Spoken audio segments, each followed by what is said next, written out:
Hello. Good morning, everyone. Good morning. Good morning. Good morning, everyone. नमस्कार. कैसे हैं आप सभी और कितने एक्साइटेड हैं मिशन 100 की जूलॉजी की पहली क्लास अटेंड करने के लिए? यस, हाउस द जोश? हाँ जी, हाउस द जोश? Good morning. Good morning. Kit नहीं आ रही है? किट आ जाएगी बेटा, बिलीव मी, किट आ जाएगी, सबकी किट आएगी. सडन ऑर्डर एक्सपेक्टेशन से बहुत ज़्यादा हाई हुए हैं, आप लोग समझ नहीं सकते अभी इस चीज़ को, बट किट सबकी आएगी. ठीक है, जिसने ऑर्डर किया है वेरी एक्साइटेड. हाँ जी.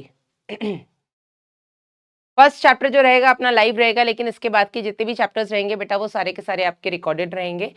और किस तरीके से आपको जूलॉजी को मेरे साथ इस मिशन 100 बैच में कवर करना है, पहले हम उस पर थोड़ा सा ज्ञान लेंगे. उसके बाद बेटा हम स्टार्ट करेंगे आपका स्ट्रक्चरल ऑर्गेनाइजेशन एंड एनिमल्स वाला चैप्टर. यस, इससे शॉर्ट नोट्स बनाने में अभी सब कुछ तुम्हें बता देती हूँ. मैं अभी स्टार्टिंग में ही तुम्हें सब कुछ बता देती हूँ जिससे कि तुम्हें आगे दिक्कत ना हो. यस, चलिए, तो बहुत ज्यादा टाइम वेस्ट नहीं करेंगे बेटा.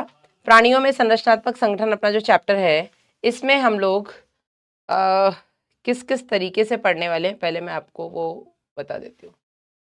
एक ब्लैंक स्लाइड चाहिए थी मुझे.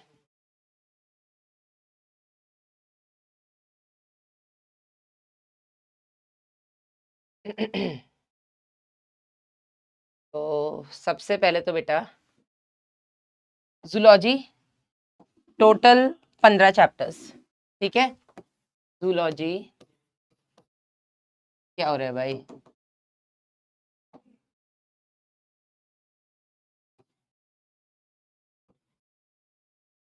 जंतु विज्ञान. टोटल बेटा हमारे पास कितने चैप्टर्स हैं? टोटल है हमारे पास 15 चैप्टर्स. ठीक है, आप ये मान के चलिएगा कि हर एक चैप्टर को 2 से 3 लेक्चर्स मिलेंगे. कितने मिलेंगे? 2 से 3 लेक्चर्स मिलेंगे आपको हर एक चैप्टर के. ठीक है, अब वो किसी चैप्टर में 2 लेक्चर्स में भी हो सकता है, एक लेक्चर में कोई भी चैप्टर आपका खत्म नहीं होगा. एक lecture would be like one shot ही हो जाएगा फिर, है ना. वन शॉट नहीं देना है, वन शॉट अभी आपके लिए आता ही रहेगा कुछ ना कुछ. ठीक है, और वन शॉट ऑलरेडी आपके ऐप पर पड़े हुए हैं. अगर आपको इतनी जल्दी है वन शॉट से, तो आप माइंड मैप सीरीज देख सकते हैं, आप पॉडकास्ट सीरीज देख सकते हैं, मतलब क्विक रिवीजन के लिए अगर आपको चाहिए कुछ चैप्टर खत्म होने के बाद. फिलहाल हम बात करें बेटा मिशन 100, जिसमें 100 डेज में आपका सिलेबस कंप्लीट कराना है. और ये 100 डेज में बेटा आप ये मान के चलिए कि जूलॉजी को आपको लगभग 42-45 लेक्चर्स मिलेंगे जूलॉजी के. ठीक है, और जूलॉजी के अगर आपको 42 से 45 लेक्चर्स मिल रहे हैं, इसका मतलब ये है कि आपको 15 चैप्टर्स को 3 लेक्चर ऑन एन एवरेज मिलेगा. लेकिन कुछ चैप्टर, स्पेशली आपके क्लास 12 के चैप्टर्स कुछ इतने लेंदी हैं कि वहां पर हमें 3 से 4 लेक्चर भी देने पड़ सकते हैं. इवन क्लास 11th में भी अगर हम बात करें एनिमल किंगडम बायोमोलिक्यूल्स की, तो यहाँ पर हमें 3 से 4 लेक्चर्स देने पड़ सकते हैं. तो आपको बाकी चैप्टर्स में 2 लेक्चर्स मिलेंगे. ठीक है, तो टोटल आपको 15 चैप्टर्स में 2 से 3 लेक्चर्स मिलेंगे. अब यहाँ पर आपको क्या करना है? तो सबसे पहले बेटा यहाँ पर आपको नोट्स क्लास के साथ बनाने हैं, वेरी इंपॉर्टेंट. ठीक है, आपको जो नोट्स बनाने हैं बेटा वो क्लास के साथ बनाने हैं. अब हो सकता है आप में से बहुत सारे ऐसे बच्चे जिनका अभी तक कोई भी बैकलॉग नहीं बना है, which is very good, very very good.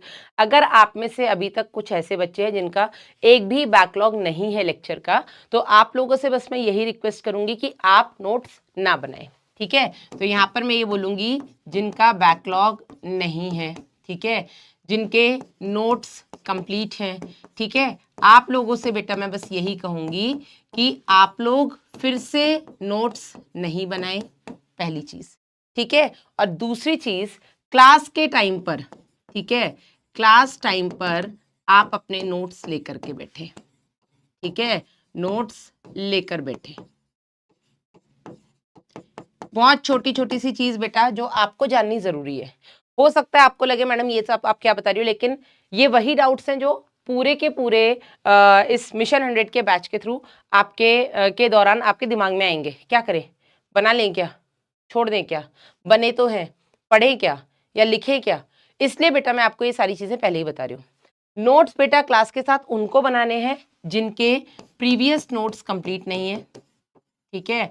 अगर आपके प्रीवियस नोट्स कंप्लीट नहीं है या आपका बैकलॉग हो रखा है इस पर्टिकुलर चैप्टर का, ठीक है, इस कंडीशन में आपको नोट्स क्लास के साथ बनाने हैं।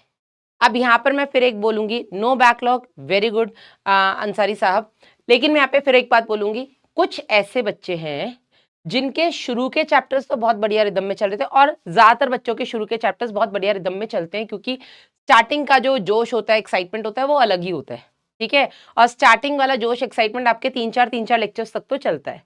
बहुत सारे बच्चे क्या करते हैं, 1.0 ज्वाइन करते हैं, बढ़िया पढ़ाई चल रही थी, 4 लेक्चर बढ़िया हो गए, उसके बाद कंसिस्टेंसी टूट गई। कंसिस्टेंसी टूटने की वजह से उन्होंने वही 2.0 ले लिया। 2.0 लेने के बाद भी वही सेम, स्टार्टिंग में तो वही 4 चैप्टर्स पढ़े जाएंगे, तब तक आपका बढ़िया फ्लो चल रहा था, लेकिन फिर से कंसिस्टेंसी टूट गई। फिर वही 5वां लेक्चर 1.0 में नहीं हो पाया था, वही आपका 2.0 में नहीं हो पाया, फिर हम लेते हैं मैडम 3.0, और 3.0 में भी कुछ ऐसा ही होता है। और वही बच्चे आए हमारे मिशन 100 में, और मिशन 100 में वो बच्चे भी आए जिनका कोई बैकलॉग नहीं है, जो क्विक रिवीजन करना चाहते हैं टीचर्स के साथ। सेल्फ रिवीजन भी होता है बेटा, लेकिन सेल्फ रिवीजन में कहीं ना कहीं कंसिस्टेंसी ब्रेक होने का डर रहता है और रिस्क भी होता है। यही रीजन है, हम भी बेवकूफ नहीं है बेटा जो हर 2-3 महीने में आपके लिए कुछ नया बैच लेकर के आते हैं, इसीलिए लेकर के आते हैं ताकि आपका रिवीजन, स्पेशली बेटा जनवरी ऑनवर्ड्स अगर कोई भी बैच आ रहा है तो वो हर बच्चे के लिए इंपॉर्टेंट है। हर बच्चे के लिए इंपॉर्टेंट है मतलब उस बच्चे के लिए भी इंपॉर्टेंट है जिसका कोई बैकलॉग नहीं है, और उस बच्चे के लिए भी इंपॉर्टेंट है जिसके बहुत बैकलॉग्स हैं, ठीक है। तो जनवरी ऑनवर्ड्स आने वाले सभी बैचेस हर बच्चे के लिए इंपॉर्टेंट है जिसको नीट में सिलेक्शन चाहिए, सीधी बात है, ठीक है। तो यहाँ पर बेटा जिन बच्चों के कुछ पर्टिकुलर चैप्टर्स हैं जिसके नोट्स कंप्लीट नहीं है, या कोई ऐसा पर्टिकुलर चैप्टर है जो कभी नहीं पढ़ा, छूटा हुआ था, है ना, तो केवल आप उसी चैप्टर के नोट्स बनाएं और हमारे साथ बनाएं, ठीक है। बैकलॉग आपका वहीं से कवर हो जाएगा।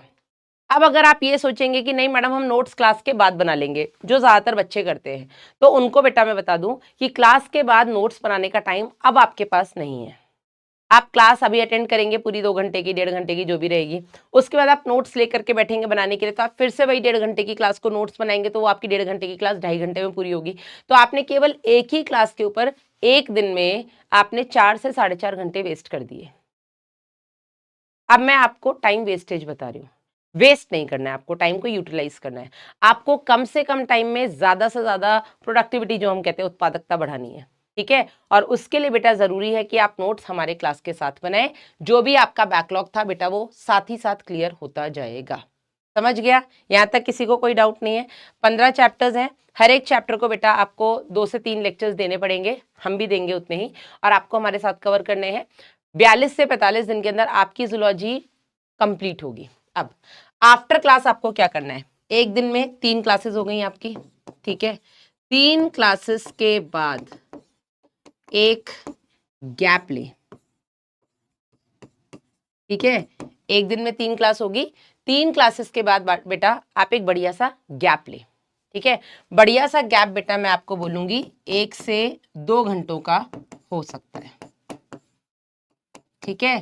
3 क्लासेस के बाद आप 1 से 2 घंटों का बैक लें, जिसमें हो सकता है कि आप उसमें अपनी नींद पूरी कर लें, क्योंकि बहुत सारे बच्चे हैं जो कि हमारे नाइट आउल्स होते हैं ना, रात को उल्लू बन के पढ़ते हैं, ठीक है। तो हो सकता है आपकी जो नींद पूरी नहीं हुई है आप नींद पूरी करें, ठीक है। और नींद पूरी करने के बाद जब आप उठेंगे, उठने के बेटा बाद आपको क्या करना है, क्लास के डीपीपीज लगाने हैं, ठीक है। और उस पर्टिकुलर टॉपिक के previous year questions same day लगाने हैं।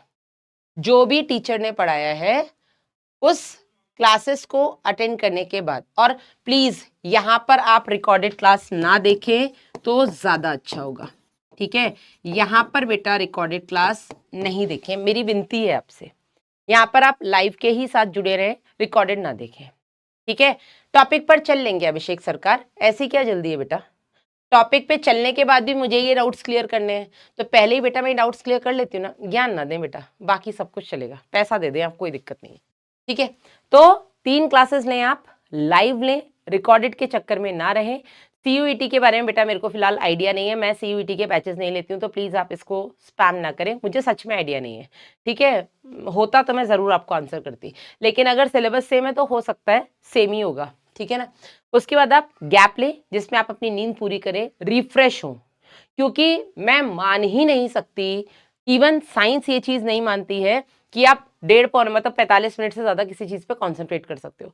इसीलिए बेटा आपको हर क्लास के बाद 15 मिनट से लेकर के आधे घंटे का गैप दिया जाता है, ताकि उसमें अपने आप को रिफ्रेश करें। आप एक पावर नैप ले लें, पावर नैप समझते हैं, बेशक 10 मिनट की नींद हो, लेकिन वो इतनी रिफ्रेशिंग नींद हो कि जब आंख खोले तो लगे कि बस आप कुछ भी पढ़ सकते हैं, ठीक है ना।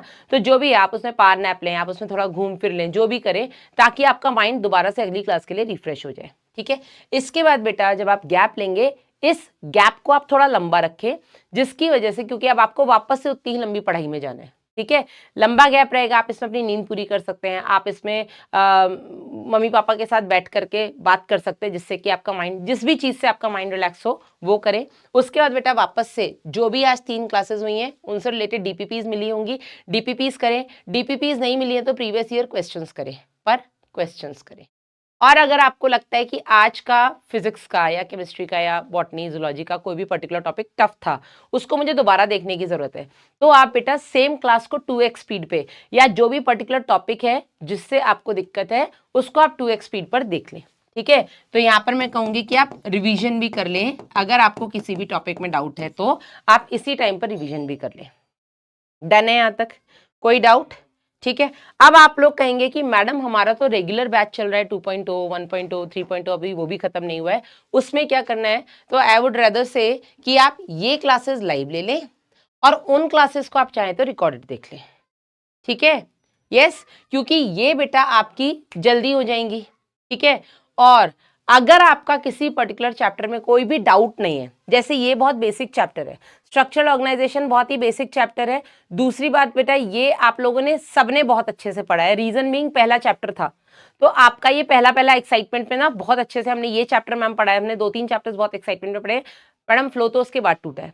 तो मैं आपसे ये भी कहूंगी कि आप उस केस में जो जो चैप्टर्स आपके बहुत अच्छे से तैयार हैं आपके रेगुलर बैचेस से, चाहे फिजिक्स के हो, केमिस्ट्री के हो, बायो के हो, मैं ये कहूंगी बेटा उस पर्टिकुलर सेक्शन में आप उन चैप्टर्स को रिकॉर्डेड देख ले जो आपको बहुत अच्छे से आते हैं, क्योंकि अगर आपको ये चैप्टर बहुत अच्छे से आता है तो रिकॉर्डेड में आप इसको 2x स्पीड पे देख सकते हैं, ठीक है। अगर आपको ये चैप्टर पूरी तरीके से आता है, ठीक है, चैप्टर के कॉन्सेप्ट्स जो हैं बेटा आपके एकदम क्लियर है, ठीक है, चैप्टर के कॉन्सेप्ट्स आपके बिल्कुल क्लियर है, इसमें आपके PYQs भी बनते हैं, ठीक है, इसमें आपकी DPPs भी बन रही हैं, कोई भी क्वेश्चन अगर आपको दे दो वो बन रहे हैं। उस कंडीशन में बेटा आप मिशन 100 का वो चैप्टर या मिशन 100 बैच से वो चैप्टर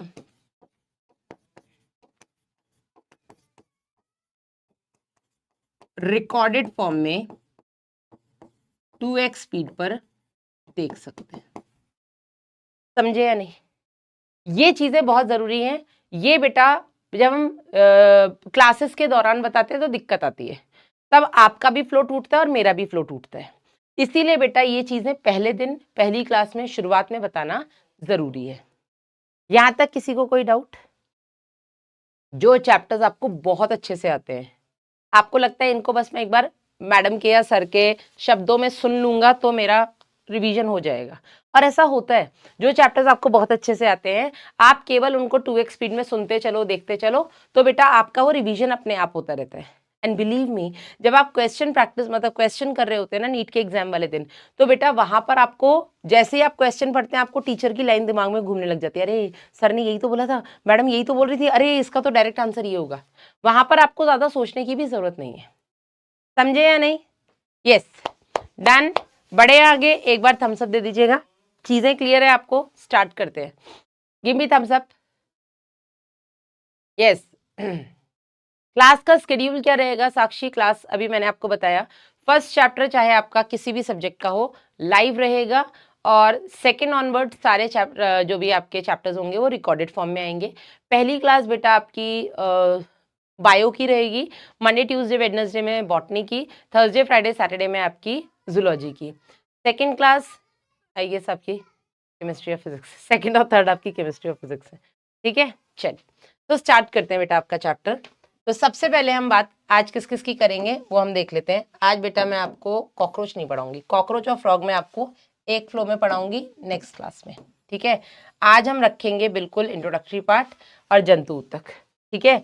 आज हम कवर करेंगे इंट्रोडक्शन पार्ट और फिर हम बात करेंगे एनिमल टिश्यूज की। आई नो मेरे बच्चों को ये चैप्टर तो टिप्स पर है, ठीक है। मैं इसलिए भी कहती हूँ ये चैप्टर आपके टिप्स पर है क्योंकि जब ये चैप्टर पढ़ाया था तो आपका जोश डबल था, उतना ही जितना आज है मुझे पता है। और दूसरी बात ये बेटा कि जब हमने ह्यूमन फिजियोलॉजी के बाकी भी चैप्टर्स बाकी के बैचेस में पढ़े हैं, किसी भी बैच से रहे हो आपने बेटा इस चैप्टर को हर जगह लिंक किया है, ठीक है। आपने ब्रीदिंग पढ़ा है, सर्कुलेशन पढ़ा है, आपने एक्सक्रीशन पढ़ा है, कोई भी चैप्टर आपने पढ़ा हो, ठीक है, इवन आपने हार्मोन वाला भी चैप्टर पढ़ा है, तो भी बेटा हर जगह कोई ना कोई उपकला, संयोजी ऊतक ये या मसल्स आपकी रिलेट करती रही हैं। तो ये चैप्टर आपका बार बार रिवाइज वैसे भी होता रहा है, ठीक है। चलिए स्टार्ट करते हैं बेटा। सबसे पहले तो इंट्रोडक्टरी पार्ट मैंने भी यहाँ पर बिल्कुल कंसाइज रखा है चीज़ों को, और कुछ चीज़ें मैं लिख करके लाई हूँ, कुछ चीज़ें मैं आगे लिख लूँगी, कोई बहुत बड़ी बात नहीं है। तो आपको भी बेटा इतने ही कंसाइज वे में पढ़ना है। ईयर लॉन्ग बैच में मैंने आपको बहुत कुछ बहुत डिटेल वे में पढ़ाया है, लेकिन अभी बेटा उतना डिटेल जाने की ज़रूरत नहीं है। हाँ, लेकिन हम वर्बली चीज़ों को उतना डिस्कस कर लेंगे। सबसे पहले बात करते हैं ऑर्गेनिजम्स। लिविंग ऑर्गेनिजम्स जो होते हैं वो आपके दो कैटेगरी में हम डिवाइड करते हैं based on the number of cells. उनके अंदर कोशिकाओं की संख्या के आधार पर जो जीव होते हैं वो दो तरीके के होते हैं। एक होते हैं आपके यूनिसेलुलर ऑर्गेनिजम्स, एक कोशिकीय जीव। दूसरे होते हैं आपके मल्टी सेलुलर ऑर्गेनिजम्स, बहुकोशिकीय जीव। यूनिसेलुलर और मल्टी सेलुलर में जो बेसिक डिफरेंस आपको देखने को मिलता है, जो बेसिक आपको अंतर देखने को मिलता है, वो बेटा देखने को मिलता है श्रम का विभाजन या डिवीजन ऑफ लेबर।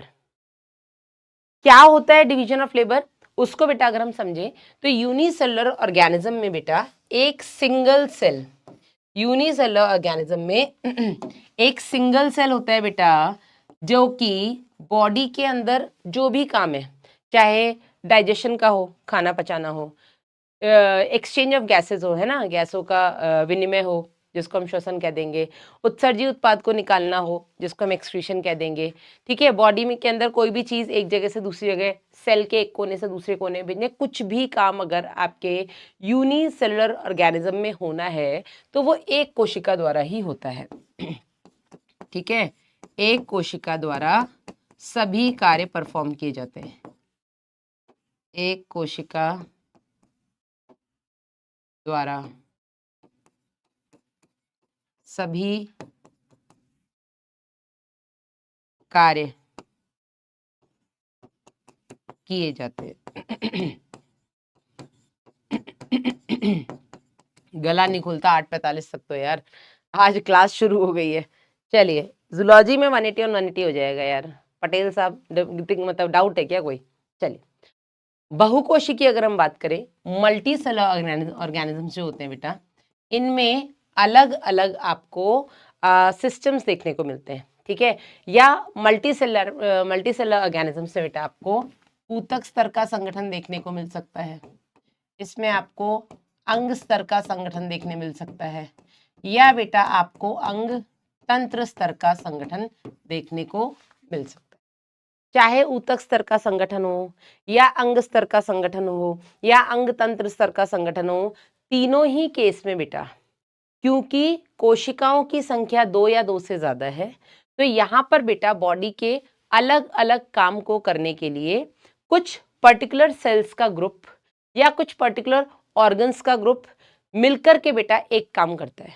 तो यहाँ पर डिवीजन ऑफ लेबर देखने को मिलता है, यानी कि श्रम का विभाजन देखने को मिलता है। इसका मतलब क्या हुआ बेटा, शरीर के विभिन्न ऊतक मतलब कि अलग अलग टिश्यूज या ऑर्गन्स भिन्न कार्य के लिए या भिन्न कार्य करते हैं, ठीक है। बॉडी के अलग अलग सेल्स और टिश्यू, अलग अलग टिश्यूज और ऑर्गन्स बेटा अलग अलग काम करते हैं, ठीक है।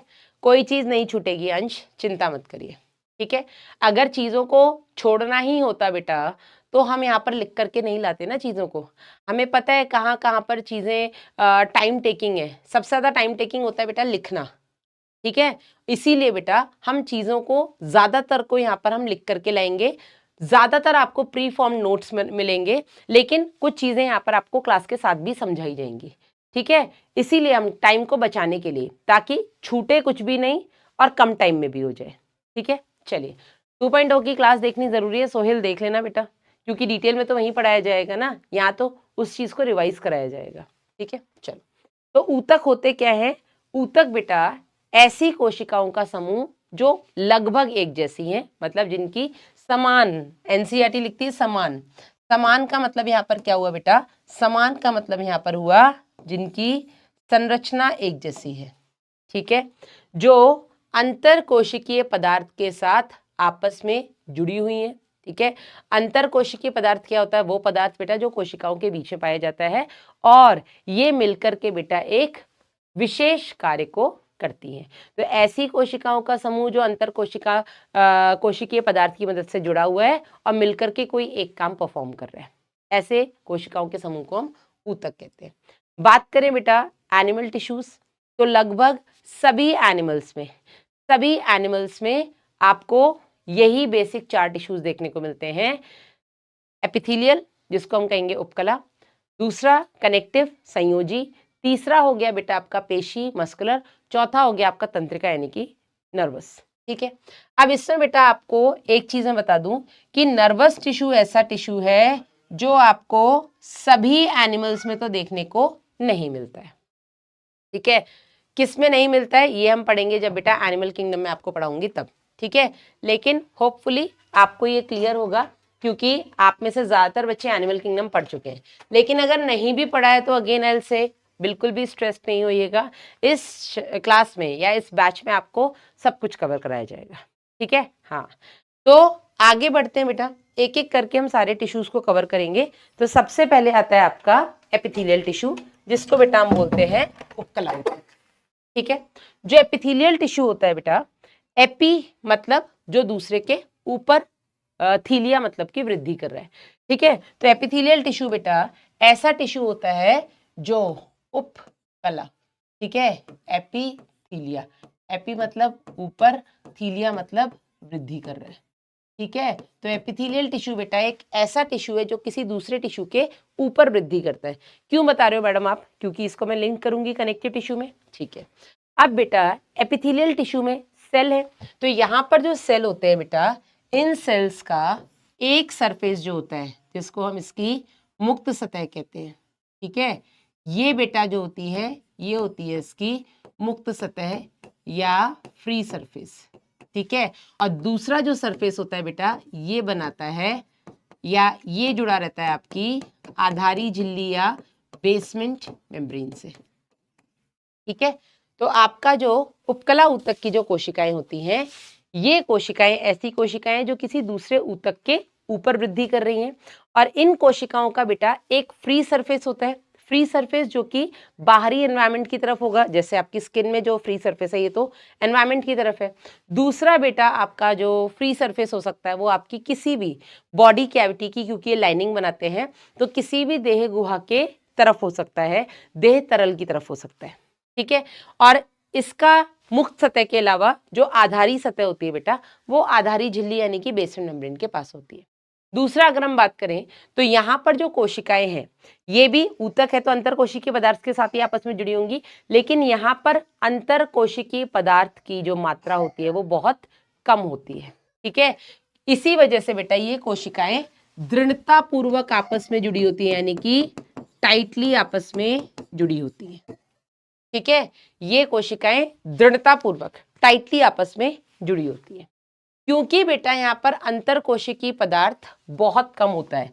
यहाँ पर अंतर कोशिकीय आधात्री बहुत कम मात्रा में होती है, इसीलिए बेटा यहाँ पर कोशिकाओं के बीच में इतनी जगह ही नहीं है कि वहां पर कुछ प्रेजेंट हो सके। तो यहाँ पर बेटा रक्त वाहिनियां अनुपस्थित होती है, यहाँ पर रक्त आपूर्ति, ब्लड सप्लाई नहीं होती, ठीक है। लेकिन यहाँ पर बेटा तंत्रिकाएं पाई जाती है, ठीक है, मैं केवल एनसीईआरटी की लाइन लिख करके आई हूँ, एडिशनल बेटा में उसको समझाते हुए लिख रही हूँ। ठीक है, आप चाहें तो इस चीज को एनसीईआरटी में भी मार्क कर सकते हैं।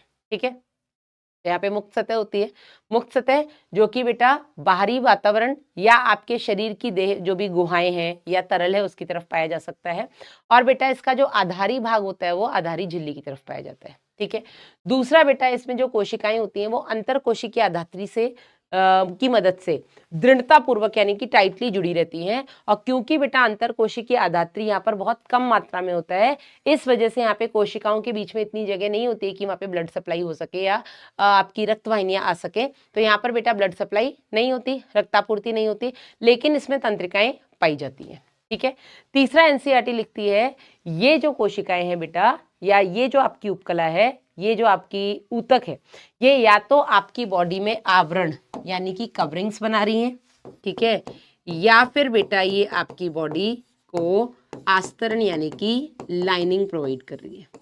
ठीक है, तो आपकी बॉडी में जहां कहीं भी कुछ भी आवरण यानी कि कवरिंग वाला आएगा, और आवरण आपकी बेटा बॉडी का सबसे बड़ा ऑर्गन क्या है, स्किन।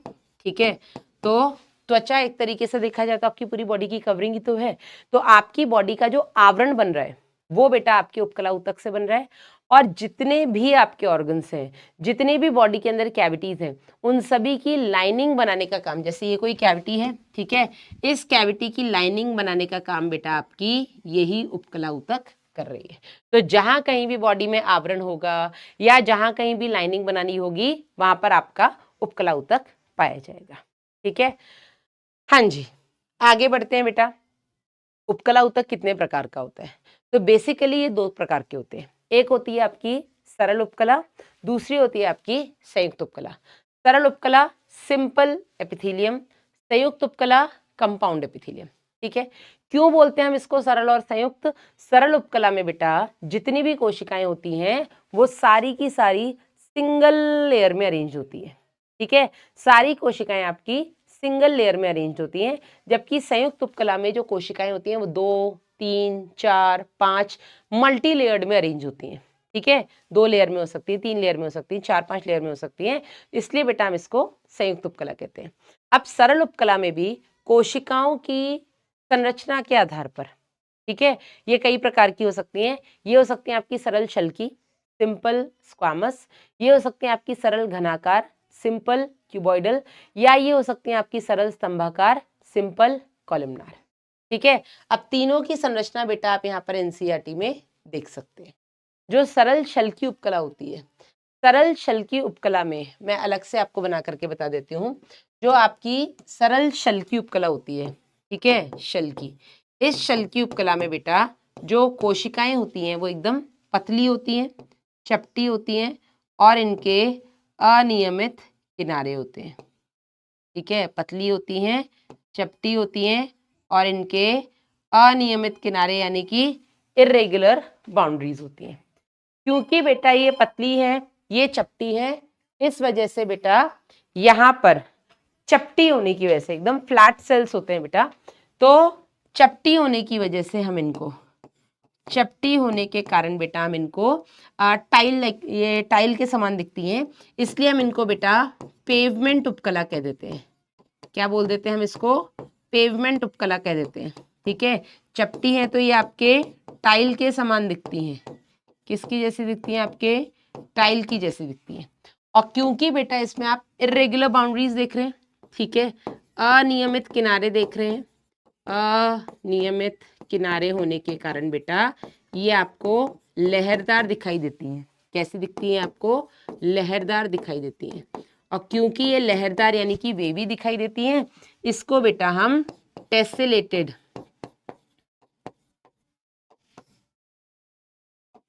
इसको हम टेसेलेटेड उपकला भी कह देते हैं। ठीक है, ये हो गया आपका सरल शल्की उपकला के बारे में। अब ये जो बेटा सरल शल्की उपकला है, ये आपकी पतली चपटी कोशिकाएं हो गई, अनियमित जिनके किनारे हैं। क्योंकि बेटा ये पतली चपटी हैं तो बॉडी में जहां कहीं भी विसरण होना होगा, जहां कहीं भी बॉडी में डिफ्यूजन होना होगा, ऐसा एनसीईआरटी लिखती है। ठीक है, इसके अलावा बेटा मैं आपको बताती हूँ जहां कहीं भी बॉडी में निस्यंदन यानी कि फिल्ट्रेशन होना होगा, वहां पर बेटा आपकी सरल छल की उपकला पाई जाएगी। बॉडी में जहां कहीं भी विसरण यानी कि डिफ्यूजन, जहां कहीं भी निस्यंदन यानी कि फिल्ट्रेशन होना होगा, वहां पर आपकी सरल छल की उपकला पाई जाएगी। ठीक है, जनरल अगर हम देखें तो आपकी जो ब्लड वेसल्स हैं, आपकी जो लंग्स के अंदर जो एल्वियोलाई प्रेजेंट है बेटा, यहाँ पर आपकी सरल छल की उपकला पाई जाती है। रक्त वाहिनियों में इनको हम एंडोथीलियम और आपकी कूपिकाओं में इनको हम न्यूमोसाइट्स के नाम से जानते हैं। यहाँ तक सबको क्लियर है? यस मैम, ये न्यू एनसीईआरटी में नहीं है नाजिम अली, आई एग्री, लेकिन बेटा ये पुरानी एनसीईआरटी में है। और अगर हम बात करें आपके नीट का एनटीए की तरफ से जो अभी अपडेटेड सिलेबस आया है, उसमें भी बेटा टिश्यूज टॉपिक को रखा गया है। हाँ, उसमें आगे एनिमल्स में जरूर उन्होंने इंसेक्ट और ब्रैकेट में फ्रॉग लिख दिया है। उससे ये तो समझ में आता है कि फ्रॉग ही है अब सिलेबस में, क्योंकि उन्होंने ब्रैकेट में फ्रॉग को लिखा है, लेकिन क्योंकि उन्होंने ब्रैकेट के बाहर एनिमल्स नहीं लिखा, इंसेक्ट लिख दिया, इसलिए हमें कॉकरोच भी पढ़ना पड़ेगा। अगर वो ब्रैकेट के बाहर भी एनिमल करके ब्रैकेट में फ्रॉग लिखते तो बेटा हम क्लियर हो जाते कि कॉकरोच नहीं पढ़ना है। ऑल्दो उनकी लैंग्वेज से कंफ्यूजिंग लैंग्वेज है, एक चीज क्लियर हो रही है, ब्रैकेट में फ्रॉग है मतलब फ्रॉग तो पढ़ना ही है, पर ब्रैकेट के बाहर वो एनिमल लिख देते तो ज्यादा अच्छा होता। हम कॉकरोच बिल्कुल ही नहीं पढ़ते, उन्होंने इंसेक्ट के ब्रैकेट में फ्रॉग लिख दिया है, तो बदकिस्मती से हमें कॉकरोच पढ़ना पड़ेगा। पर जितना मुझे समझ में आ रहा है कॉकरोच से क्वेश्चन नहीं आना चाहिए, क्योंकि उन्होंने ब्रैकेट में स्पेशली फ्रॉग लिखा है, बस वो इंसेक्ट को काट के एनिमल लिखना भूल गए हैं। ठीक है, चलिए इसी के साथ होता है आपका सरल छल की यानी कि सिंपल स्क्वामस। सेकेंड कैटेगरी जो बेटा आपके सिंपल स्क्वामस एपिथेलियम की है, सिंपल एपिथेलियल टिश्यू की है, वो है आपकी सरल घनाकार। सरल घनाकार नाम है घनाकार, तो यहाँ पर बेटा जो आपकी कोशिकाएं होती हैं वो घन के आकार की होती हैं। ठीक है, बात करें हम घनाकार की, तो यहाँ पर जो कोशिकाएं होती हैं बेटा वो घन के आकार की होती हैं। घन कैसा होता है? क्यूब कैसा होता है? क्यूब के सभी एजेस बेटा आपके समान मेजरमेंट के होते हैं। ठीक है, तो इनकी जितनी भी किनारे होते हैं ये सेम मेजरमेंट के होते हैं। इसको बेटा हम बोलते हैं घनाकार उपकला। घनाकार उपकला, अच्छा यहाँ पर जो केंद्रक होते हैं बेटा वो भी इनके गोल और चपटे होते हैं, सेंटर में होते हैं। ठीक है, केंद्रक जो होते हैं वो भी कैसे होते हैं? केंद्रक भी आपके गोल, चपटे और बॉडी के मतलब आपके सेल के सेंटर में यानी कि केंद्र में होते हैं। घनाकार की अगर हम बात करें आपके क्यूबॉइडल की, तो यहाँ पर भी जो केंद्रक होता है बेटा वो गोल होता है और चपटा नहीं होता है। ठीक है, ये गोल होगा और केंद्र में होगा, सेल के सेंटर में होगा, चपटा नहीं होगा बस यहाँ पर। ठीक है, तीसरा अगर हम बात करें आपके स्तंभाकार की, अच्छा घनाकार में और हम देख लें तो घनाकार कोशिकाएं हमने देख ली घन के आकार की होती हैं, केंद्रक इनमें गोल होगा और जो भी सेल है उसके सेंटर में होगा। इसके अलावा बेटा बॉडी में जहां कहीं भी सीक्रीशन या एब्जॉर्प्शन होना है, कोई भी चीज स्रावित हो रही है या कोई भी चीज अवशोषित हो रही है, वहां पर आपको घनाकार या स्तंभाकार कोशिकाएं देखने को मिलती हैं। अब घनाकार में भी अगर हम बात करें तो फंक्शन दोनों के लगभग एक ही जैसे होते हैं आपके घनाकार और स्तंभाकार के, या तो ये कोई भी चीज सिक्रीट करेंगी या ये कोई भी चीज को एब्जॉर्ब करेंगी। ठीक है, कहाँ देखने को मिलते हैं? ये बेटा आपके नीट में आ चुका क्वेश्चन है, वृक्कों के, आपके जो वृक्क यानी कि किडनीज, किडनीज के अंदर बेटा नेफ्रॉन होते हैं, वृक्काणु होते हैं, और नेफ्रॉन्स की जो समीपस्थ कुंडलित नलिका है, प्रॉक्सिमल कॉन्वोल्यूटेड ट्यूब्यूल, पीसीटी में बेटा आपके सूक्ष्मांकुर युक्त सरल घनाकार उपकला पाई जाती है। ठीक है, तो ये इसी का एक तरीके से मॉडिफिकेशन है, जिसमें बेटा मुक्त सतह पर आपको माइक्रोविलाइज देखने को मिलते हैं। और ये माइक्रोविलाइज क्या करते हैं बेटा? ये आपके जो सूक्ष्मांकुर हैं, जो माइक्रोविलाइज हैं बेटा, ये अवशोषण के लिए क्षेत्रफल को बढ़ा देते हैं। ठीक है, ये अवशोषण के लिए, एब्जॉर्प्शन के लिए सरफेस एरिया को इंक्रीज कर देते हैं।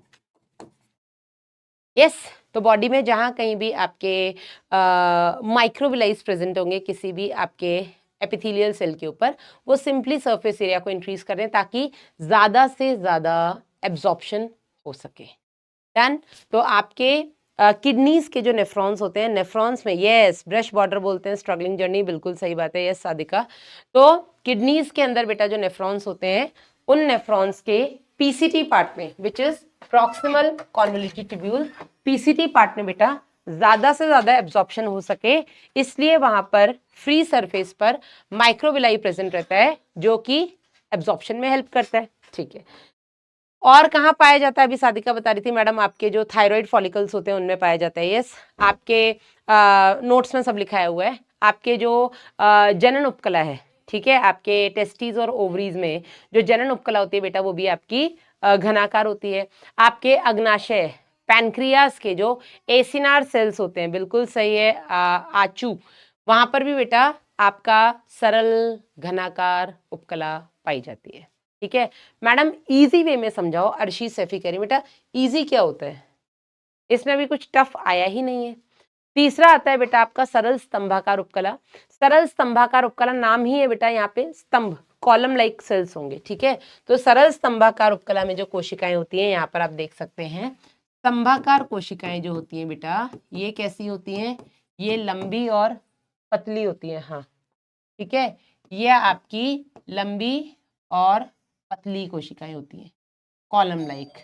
ठीक है, इनमें जो न्यूक्लियस होता है बेटा वो भी लंबा होता है।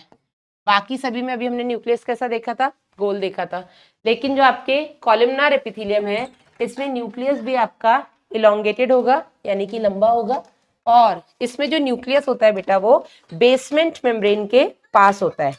बाकी दोनों केस में बेटा जो न्यूक्लियस होता है वो सेल के सेंटर में होता है, लेकिन जो आपका कॉलमनार सेल होता है बेटा, इसमें जो न्यूक्लियस होगा वो बेसमेंट मेम्ब्रेन यानी कि आधार झिल्ली के पास होता है। ठीक है, ये हो गई इसकी संरचना। अब इसमें भी बेटा इसकी मुक्त सतह पर आपको दो तरीके की मॉडिफिकेशंस देखने को मिल सकते हैं। या तो इसकी मुक्त सतह पर आपको सूक्ष्मांकुर देखने को मिलेंगे, तो ये भी ब्रश बॉर्डर बन जाएंगे, या बेटा आपको इनकी मुक्त सतह पर सीलिया देखने को मिलते हैं। ठीक है, यहाँ पर इसकी मुक्त सतह पर आपको सीलिया देखने को मिल सकते हैं। ठीक है, अगर इनकी मुक्त सतह पर आपको सूक्ष्मांकुर देखने को मिल रहे हैं, ठीक है, तो सीधी बात है मैडम सरफेस एरिया बढ़ेगा एब्जॉर्प्शन के लिए। और अगर आपको इनकी मुक्त सतह पर सीलिया देखने को मिल रहे हैं, तो ये कोई ना कोई पार्टिकल का मूवमेंट करवा रहे हैं। और ये जो मूवमेंट, यस बिल्कुल बिल्कुल, जो ये मूवमेंट हो रहा है बेटा, ये मूवमेंट भी एक स्पेसिफिक डायरेक्शन में हो रहा है, एक विशिष्ट दिशा में मूवमेंट। ऐसा नहीं कि रैंडम मूवमेंट ऐसा ऐसा होगा, ऐसा नहीं होगा। या तो ये सिर्फ आगे की तरफ मूवमेंट कराएंगे, या ये केवल पीछे की तरफ मूवमेंट करें, तो इनका एक विशिष्ट दिशा में ही गति करवाते हैं। यहां तक क्लियर है? ठीक है, यस बिल्कुल सही है, बीइंग जो भी है। तो यहाँ पर बेटा अगर सूक्ष्मांकुर है मतलब अवशोषण होना है, अवशोषण बेटा ये पूरी की पूरी आपकी जो आहार नाल होती है उसमें आपका छोटी आंत आ गई, आमाशय हो गया, वहां पर वॉइस आ रही है, वॉइस नहीं आ रही, क्या बोल रहे हो बेटा? तो आपकी पूरी की पूरी आहार नाल में बेटा सरल स्तंभाकार सूक्ष्मांकुर युक्त उपकला पाई जाती है। वहीं बेटा अगर हम बात करें विशिष्ट दिशा में जो मूवमेंट करवा रहा है बेटा, ये सीलिएटेड करवा रहा है, और ये बेटा पाया जाता है आपको कहां पर, ये आपको देखने को मिलता है डिंब वाहिनी यानी कि फेलोपियन ट्यूब में, और दूसरा आपके ब्रोंक्यूल्स यानी कि श्वसनिका में। नीट में आ चुका क्वेश्चन है आपका सरल पक्षमाभी स्तंभाकार उपकला की लोकेशन। ठीक है, और ये आपको मैंने यहाँ पर लिख कर दी है। तो आपकी जो सरल स्तंभाकार होती है बेटा, इसमें जो कोशिकाएं होती हैं लंबी और पतली होती हैं। ठीक है, लंबी पतली कोशिकाएं बेटा जिनमें केंद्रक जो होता है आधारी भाग में होता है, इसमें सूक्ष्मांकुर युक्त हो सकती हैं पूरी आहार नाल में जिसमें आमाशय और आंत आ गई, और बेटा इसमें पक्षमाभ युक्त हो सकती हैं आपकी डिंब वाहिनी और श्वसनिकाओं में। ये आपका नीट में आ चुका क्वेश्चन है। काम इनका भी क्या होगा बेटा, श्रावण और अवशोषण, जो आपकी घनाकार का होता है। ठीक है, क्लियर है यहाँ तक? चलिए बात करते हैं संयुक्त उपकला की, कंपाउंड एपिथेलियम, जिसमें कोशिकाएं दो या दो से ज्यादा परत में व्यवस्थित है। तो इसका एक चीज तो क्लियर हो गई है, क्योंकि मैडम ये दो या दो से ज्यादा लेयर में व्यवस्थित है, तो एक चीज है कि मैडम कहीं ना कहीं ये प्रोटेक्शन दे रही होंगी। बिल्कुल, इनका काम होता है बेटा शरीर को सुरक्षा देना। कोई भी बाहर से केमिकल या मैकेनिकल स्ट्रेस के विपरीत ये बॉडी को प्रोटेक्ट करने का काम करती है। ठीक है, ये आपकी त्वचा में पाई जाती है और त्वचा का रोल आप सबको पता है, ये बेटा आपको प्रोटेक्शन देने का काम कर रही है। ठीक है, दूसरा बेटा अगर हम बात करें, क्योंकि ये मल्टी लेयर्ड है, यहाँ पर कोशिकाएं 2 से ज्यादा लेयर में व्यवस्थित हैं, इसीलिए बेटा इनका ऑलमोस्ट 0 के बराबर रोल होता है। हम बोलते हैं सीमित भूमिका, है ना। इनका बहुत ही लिमिटेड रोल होता है अवशोषण में, इनका बहुत ही लिमिटेड रोल होता है आपके विसरण में। ठीक है, तो विसरण यानी कि डिफ्यूजन और अवशोषण यानी कि एब्जॉर्प्शन में इनकी सीमित भूमिका होती है, लिमिटेड रोल होता है। इनका मेन रोल क्या है बेटा? बॉडी को प्रोटेक्शन देना। क्लियर है? नोट्स बनाने हैं भैया रजब चौधरी। बेटा ये मैंने क्या, ये यहाँ पे मैंने ज्ञान क्या दिया था, क्या ज्ञान दिया था मैंने? ये इसीलिए दिया था ताकि मेरा और आपका फ्लो ना टूटे, लेकिन आप लोग मान ही नहीं रहे हैं यार। मैम जी आपके टेलीग्राम चैनल से SMS आ रही हैं। बेटा अरबाज, तो आपने कोई गलत टेलीग्राम चैनल ज्वाइन किया हुआ है ना? डन। अब देखो, जो बच्चे मुझसे कह रहे थे मैडम स्टार्ट करो, कैसे स्टार्ट कर दूं? मैं यही चीज तो सब क्लियर कर रही थी, लेकिन आप या तो लेट ज्वाइन करते हैं, या आपने स्पैमिंग करने का ठेका ले रखा है, या आपको समझ में नहीं आया शायद। कम बैक किट को लेकर के बेटा समीर मुझसे ना पूछे अभी फिलहाल, क्योंकि मैंने स्टार्टिंग में ही इसका जवाब दे दिया है कि आ जाएगा। ठीक है, मैं फोन करके ऑफिस में भी पूछ लूंगी कब तक आएगा, क्यों नहीं आ रहा है, ऑन टाइम क्यों नहीं पहुंचा, जब इतने दिन पहले बच्चों ने बैचेस खरीद लिए। हाँ, अगर आपने बैच ही लेट खरीदा है बेटा तो अलग बात है। लिखने का टाइम दो, ऑफिशियल सेफ बिल्कुल बेटा लिखिएगा। मैं चाहती हूँ जिस किसी के नोट्स नहीं बने केवल वो ही लिखे, जिनके नोट्स बने हुए हैं मैं रिक्वेस्ट करूंगी यस प्रेम वर्मा, ना लिखें ना लिखें, अपना समय बर्बाद ना करें। यस, डन है यहाँ तक सभी को? ये क्लियर है? तो आपकी जो संयुक्त उपकला होती है कहाँ कहाँ पाई जाती है बेटा? तो ये आपकी स्किन में, ठीक है, आपकी जो ओरल कैविटी है इसके इनर सरफेस में इसकी पूरी लाइनिंग बनाती है, आपकी जो फैरिंग्स है ग्रसनी, ठीक है, ग्रसनी में लार ग्रंथि हो गई, आपकी अग्नाशी ग्रंथियां हो गई, इनकी नलिकाओं में भी बेटा आपको संयुक्त उपकला देखने को मिलती है। बुक में मार्क करें, यस सादिका कर सकते हैं, पर मुझे लगता है कि रिसेंटली अपनी NCERT line by line series last Saturday खत्म हुई है, तो मैं ऐसा उम्मीद करती हूँ कि बच्चों ने वहां पर भी काफी कुछ बुक में लाइन कर ही लिया होगा। फर्स्ट टाइम चैप्टर पढ़ रही हो official safe, oh my God, फिर तो बेटा मैं रिक्वेस्ट करूंगी कि आप इसको बिल्कुल इत्मीनान से पढ़े, बिल्कुल धीरे धीरे पढ़े, कोई दिक्कत नहीं है। ठीक है, और नोट्स भी बना ले। प्रिपरेशन अभी स्टार्ट किए हेमलता अहिरवार, बेटा मैं जूलॉजी की गारंटी ले सकती हूँ, अगर आपने प्रिपरेशन आज भी स्टार्ट की है तो जूलॉजी में तुम्हारे 150 नंबर से कोई नीचे नहीं ला पाएगा। मैं उनको बोल रही हूँ जिन्होंने प्रिपरेशन आज स्टार्ट की है, केवल मिशन 100 सीरीज से बेटा वो 150 नंबर तो आसानी से स्कोर कर सकते हैं। 180 इसलिए नहीं बोलूंगी बेटा, देखो मेरे को भी हवाबाजी नहीं करनी है, 180 में इसलिए नहीं बोलूंगी क्योंकि बेटा बहुत सारी चीजें ऐसी हैं जिनको शायद 2-2 3-3 बार समझाना पड़ता है, और वो मैं रेगुलर बैच में ही समझा सकती हूँ। ठीक है, थोड़ा सा साइड हो जाइए गोयल, थोड़ा सा नहीं, मैं पूरी साइड हो जाती हूँ। आप लोग प्लीज इस चीज को लिख लीजिएगा, लिख लीजिए इसको।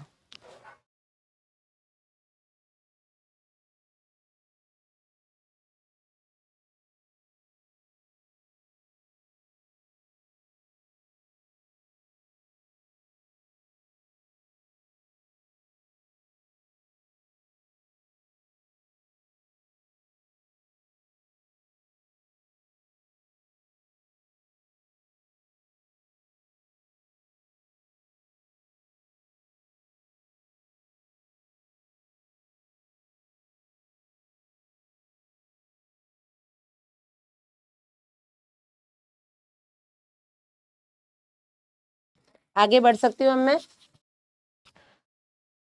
कम बैक किट को लेकर के बेटा मैंने लास्ट क्लास में भी बात की थी, मैं फिर बात कर लूंगी। मैं थोड़ा सा यहाँ से भी बोल दूंगी, जल्दी करो, क्यों बच्चों को हम परेशान कर रहे हैं। इस चैप्टर से कितने क्वेश्चंस आएंगे? ये बढ़िया क्वेश्चन था, ये आज मैं बताना भूल गई, वरना मैं जनरली बताती हूँ। इस चैप्टर से बेटा आपके नीट में 3 क्वेश्चन आते हैं। ठीक है, इस चैप्टर से आपके नीट में 3 क्वेश्चन आते हैं।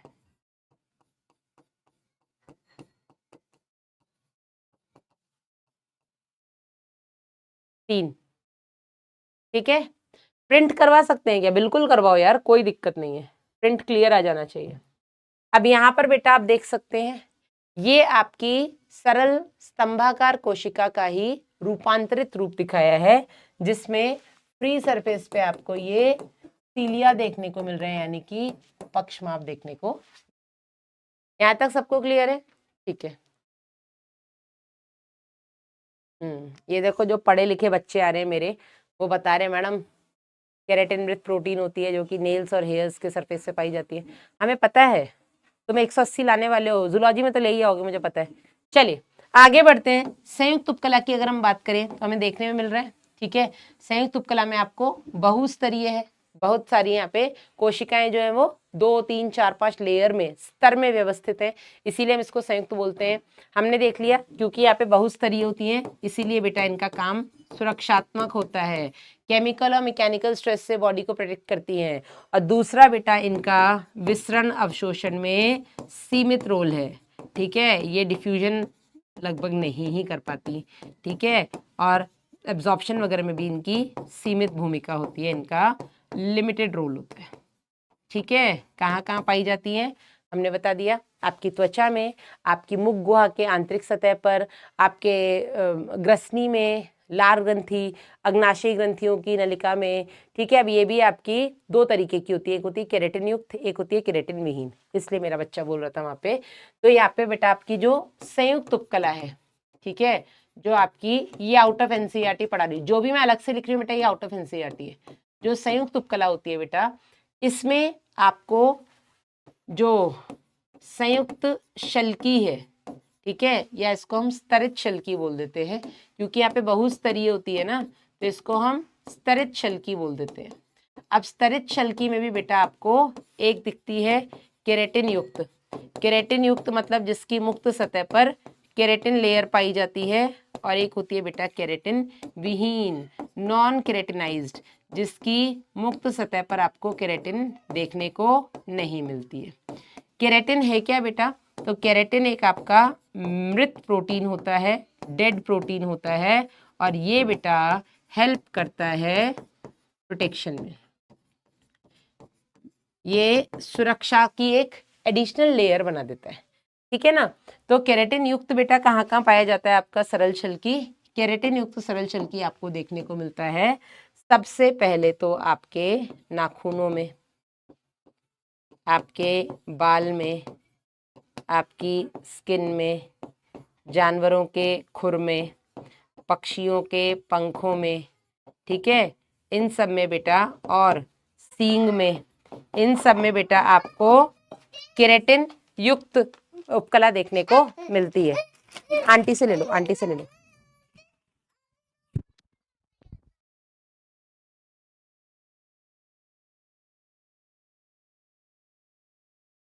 आपकी केराटिन युक्त उपकला बेटा, जिसमें केराटिन की एक एडिशनल लेयर होती है, टॉप पे प्रेजेंट होती है, और ये बेटा प्रोटेक्शन का काम करती है, ठीक है। केराटिन है तो ये एडिशनल प्रोटेक्शन देती है।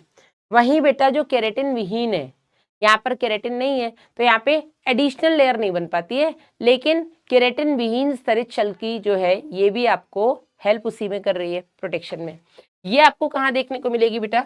ये आपको देखने को मिलेगी ग्रसनी में, ठीक है, ये आपको देखने को मिलेगी मुख गुहा की नम सतह में, मुख गुहा की नम सतह में, ये आपको देखने को मिलेगी बेटा योनि में, ये आपको देखने को मिलेगी गुदानाल में। केराटिन विहीन स्तरित शल्की उपकला। जितनी भी बेटा जानवरों के खुर क्या होते हैं मैम? खुर नहीं पता आपको? जो उनके पैर होते हैं ना, उसमें उसी को पैर का जो मतलब एंड होता है उसको तो खुर बोलते हैं ना। चलिए अब बेटा आगे बात करते हैं। यहां पर जो आपका केराटिन युक्त केराटिन विहीन है, ये तो हमने स्तरित शल्की की बात कर ली। एनसीईआरटी ने संयुक्त उपकला के टाइप्स नहीं बताए हैं, ठीक है, पर मैंने बताए हैं, पर आपको टेंशन लेने की जरूरत नहीं है। एक मैं एडिशनल आपको पॉइंट और लिखा देती हूँ, क्योंकि यहाँ से आपका क्वेश्चन आ चुका है, इसलिए मैं आपको बता देती हूँ। जो आपकी घनाकार उपकला है, ठीक है। घनाकार उपकला, घनाकार उपकला भी बेटा दो तरीके की है। एक हो गई आपकी सरल घनाकार उपकला और दूसरी हो गई बेटा आपकी संयुक्त घनाकार उपकला। घनाकार उपकला चाहे सरल प्रकार की हो चाहे संयुक्त प्रकार की हो, ये हमेशा ही बेटा आपके नलिकाओं की या वाहिनियों का आस्तरण बनाएंगी। ठीक है, जितनी भी आपकी बॉडी में ट्यूब्स हैं या डक्ट्स हैं, उनको बेटा ये इंटरनली लाइन करती हैं। जो छोटी नलिकाएं होती हैं बेटा, वहां पर आपकी सरल घनाकार उपकला पाई जाती है, और जो बड़ी नलिकाएं होती हैं वहां पर आपकी संयुक्त घनाकार उपकला पाई जाती है। बस इतना ही पढ़ना है आपको इसमें। अब आपकी जो सरल और सरल में आपकी जो घनाकार और स्तंभाकार उपकला है, ये घनाकार और स्तंभाकार उपकलाओं में कुछ मॉडिफिकेशंस यानी कि रूपांतरण देखने को मिलते हैं। ठीक है, हमने पहले ही बोल दिया, चाहे आपकी घनाकार उपकला हो चाहे स्तंभाकार उपकला हो, इनके सेम ही काम है लगभग। ये कुछ ना कुछ या तो सिक्रीट करती हैं या बेटा ये एब्जॉर्ब करती हैं। राजगुप्ता यहाँ पे ट्रांजिशनल के बारे में नहीं बताया है, ये मैं आपको उत्सर्जन में पढ़ाऊंगी। ठीक है बेटा, चलिए अब जो आपकी घनाकार या स्तंभाकार उपकला है, ये उपकला बेटा बॉडी में कहीं कहीं पर मॉडिफाई हो गई है या रूपांतरित हो गई है। ठीक है, क्या हो गई है बेटा, ये बॉडी में कहीं कहीं पर मॉडिफाई हो गई है, और मॉडिफाई होकर के बेटा इन्होंने ग्रंथियां बना ली है। क्या बना ली है? ग्रंथियां बना ली है। अब ग्रंथियां होता क्या है बेटा, ग्रंथियां ऐसी कोशिकाएं हैं जो कुछ ना कुछ सीक्रीट करने के लिए स्पेशलाइज्ड हो गई हैं। ठीक है, ये कुछ ना कुछ तो सीक्रीट कर रही है बना करके। तो ग्रंथियां बेटा हमने कई तरीके से क्लासिफाई की है। एक होती है बेटा आपकी बहिस्रावी ग्रंथियां, दूसरी होती है आपकी अंतःस्रावी ग्रंथियां, और ये हैं स्राव के निष्कासन के आधार पर, मोड ऑफ सीक्रीशन, किस तरीके से बेटा वो अपने स्राव को निकाल रही हैं। तो जो आपकी बहिस्रावी ग्रंथियां होती हैं बेटा, ये आपकी नलिकीय ग्रंथियां होती हैं, इनके पास अपनी डक्ट्स होती है।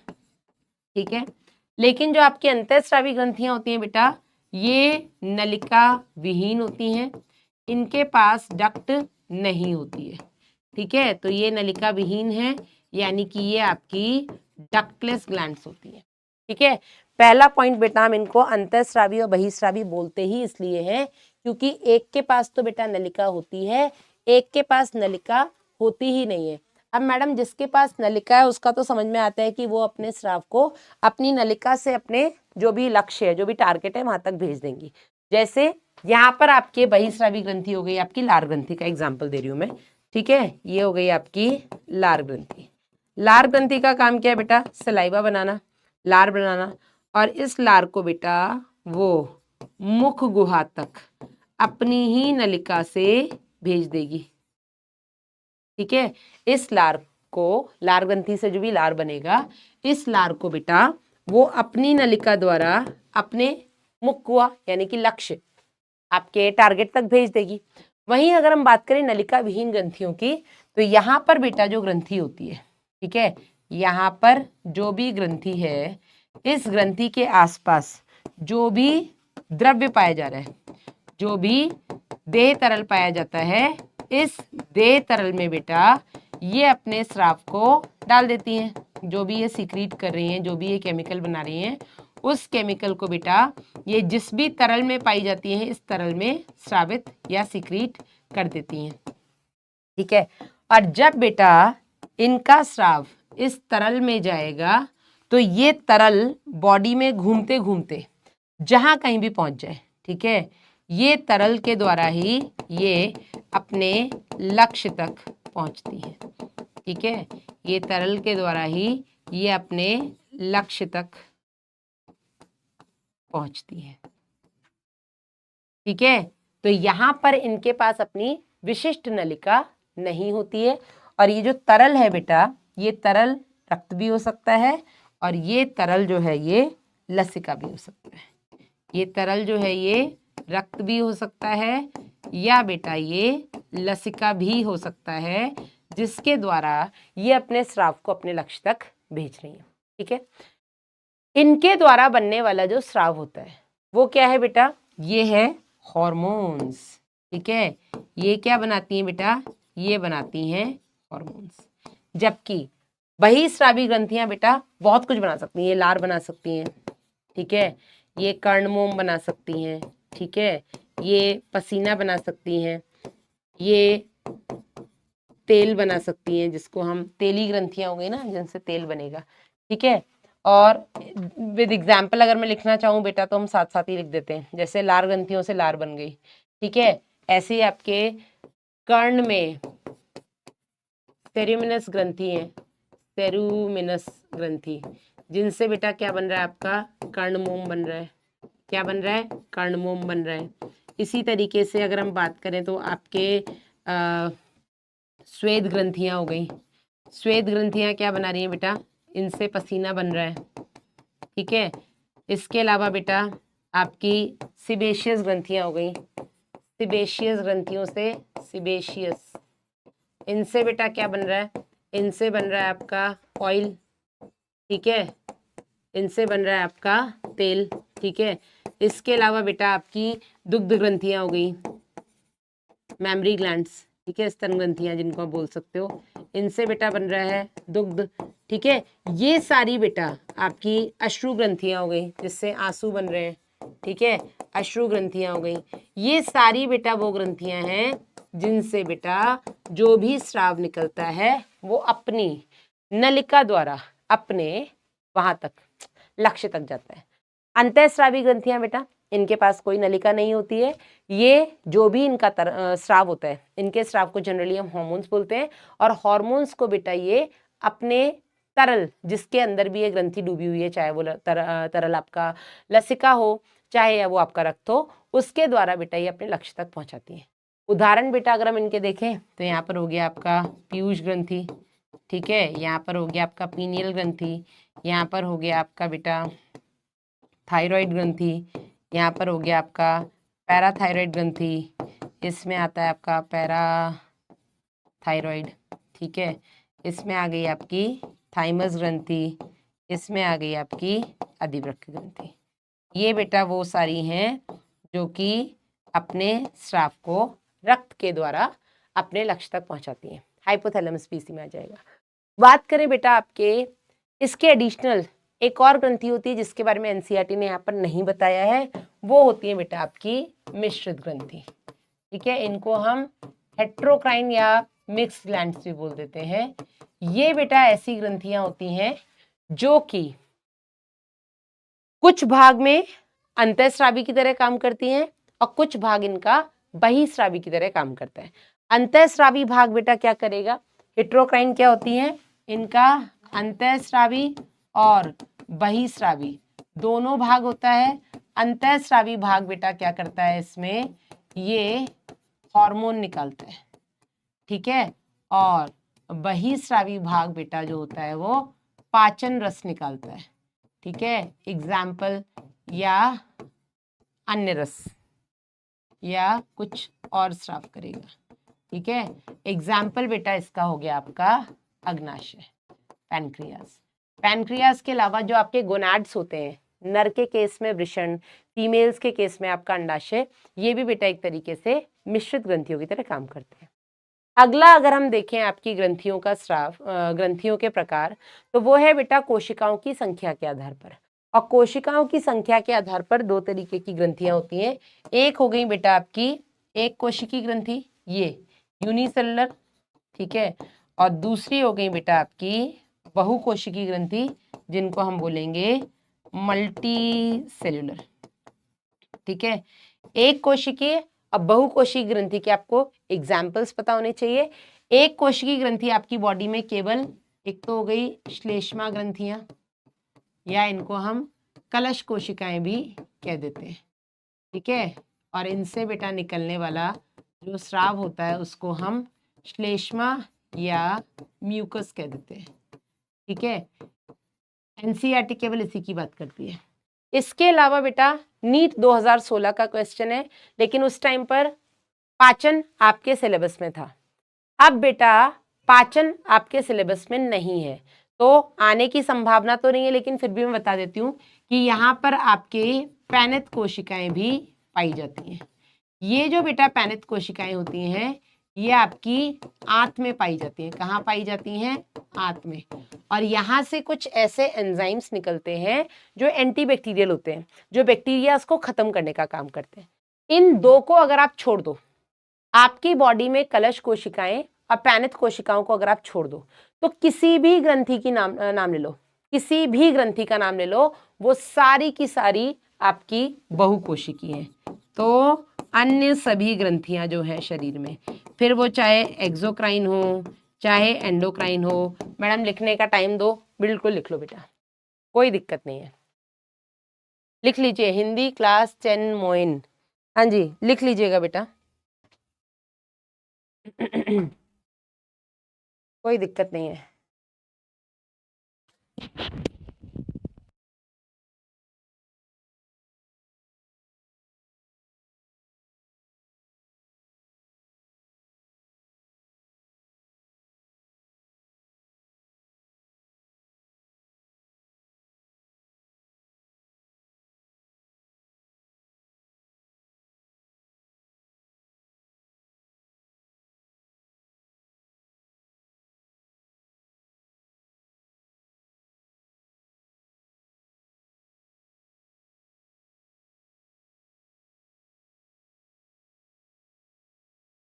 आगे बढ़े। ऐप में क्लास नहीं मिल रही है बेटा, अभी यूट्यूब पे अटेंड कर लो, कल से तो ऐप पे करनी है, उसमें क्या दिक्कत है? हाँ जी, नहीं मिल रही तो आज यूट्यूब पे कर लो, कल से तो ऐप पर मिल ही जाएगी। डन। अमन कृष्णा,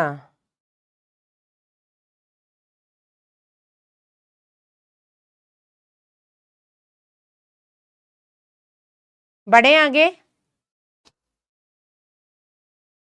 शॉर्ट नोट्स नहीं बना रहे आपके बेस्ट हैं, चलेगा बेटा, कोई दिक्कत नहीं है। अब हम बात करते हैं सेल जंक्शंस यानी कि कोशिका संधियों पर। यहां से भी बेटा आपके नीट में क्वेश्चन कई बार पूछा जा चुका है। कोशिका संधियां बेटा यानी कि दो पड़ोसी कोशिकाओं के बीच की संधि, ठीक है, दो पड़ोसी कोशिकाओं के बीच की संधि, कोशिकाओं के बीच जो संधि योजन स्थल होता है, जुड़ने वाला जो भाग होता है, वो बेटा मिलकर के बनाते हैं आपके कोशिका संधियां। अब कोशिका संधियां बेटा 3 प्रकार की होती है, ठीक है, लास्ट ईयर के नोट्स कभी के भी हो बेटा, चलेंगे, कोई दिक्कत नहीं है। कोशिका संधियां आपकी 3 प्रकार की होती है, ठीक है। एक होती है बेटा आपकी दृढ़ संधि, जिन्हें हम बोलते हैं टाइट जंक्शन।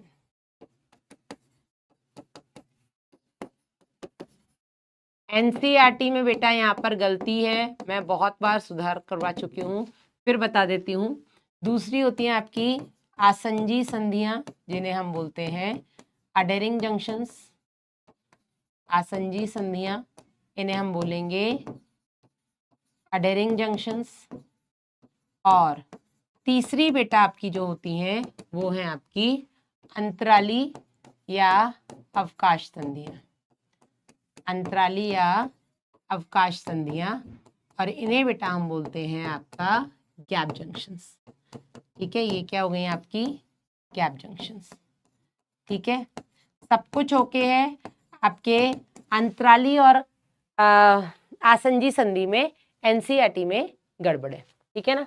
चलिए, जो पड़ोसी दो हम सेल्स यहाँ पे बना करके बता देते हैं। ये आपका एक सेल हो गया,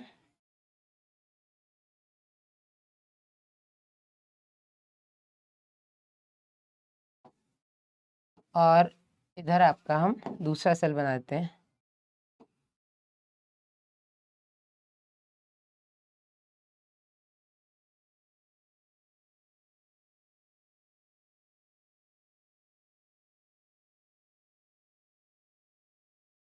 ठीक है, इसमें बेटा ये जो आपको दिख रहा है, ये है आपकी दृढ़ संधि,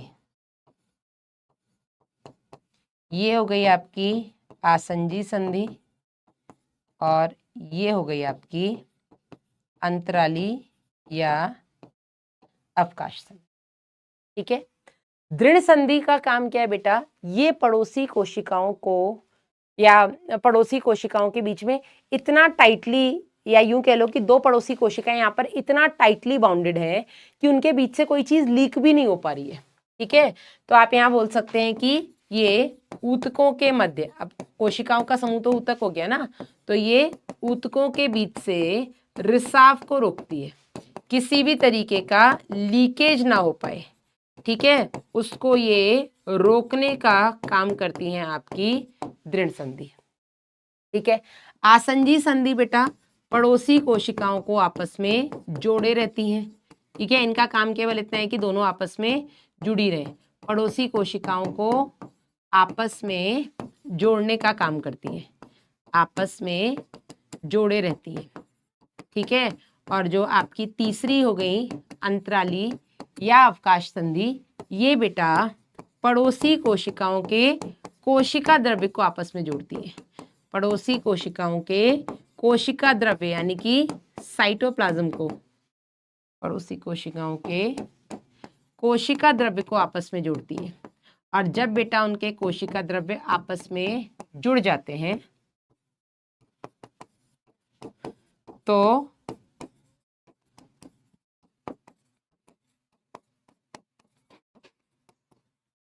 एक कोशिका से दूसरी कोशिका में आयंस, छोटे अणु और जरूरत पड़ने पर और कभी कभी बड़े अणुओं का स्थानांतरण भी हो सकता है।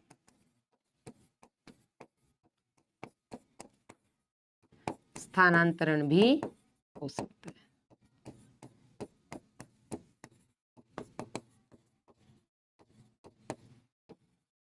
ठीक है, तो यहाँ पर आप देख रहे हैं ना, जो तीसरा वाला सेक्शन है कि एक कोशिका से दूसरी कोशिका में, क्योंकि इनके साइटोप्लाज्म आपस में जुड़े हैं तो इजी ट्रांसफर हो सकता है आयंस का और छोटे मोटे मॉलिक्यूल्स का, जरूरत पड़ने पर बड़े मॉलिक्यूल्स।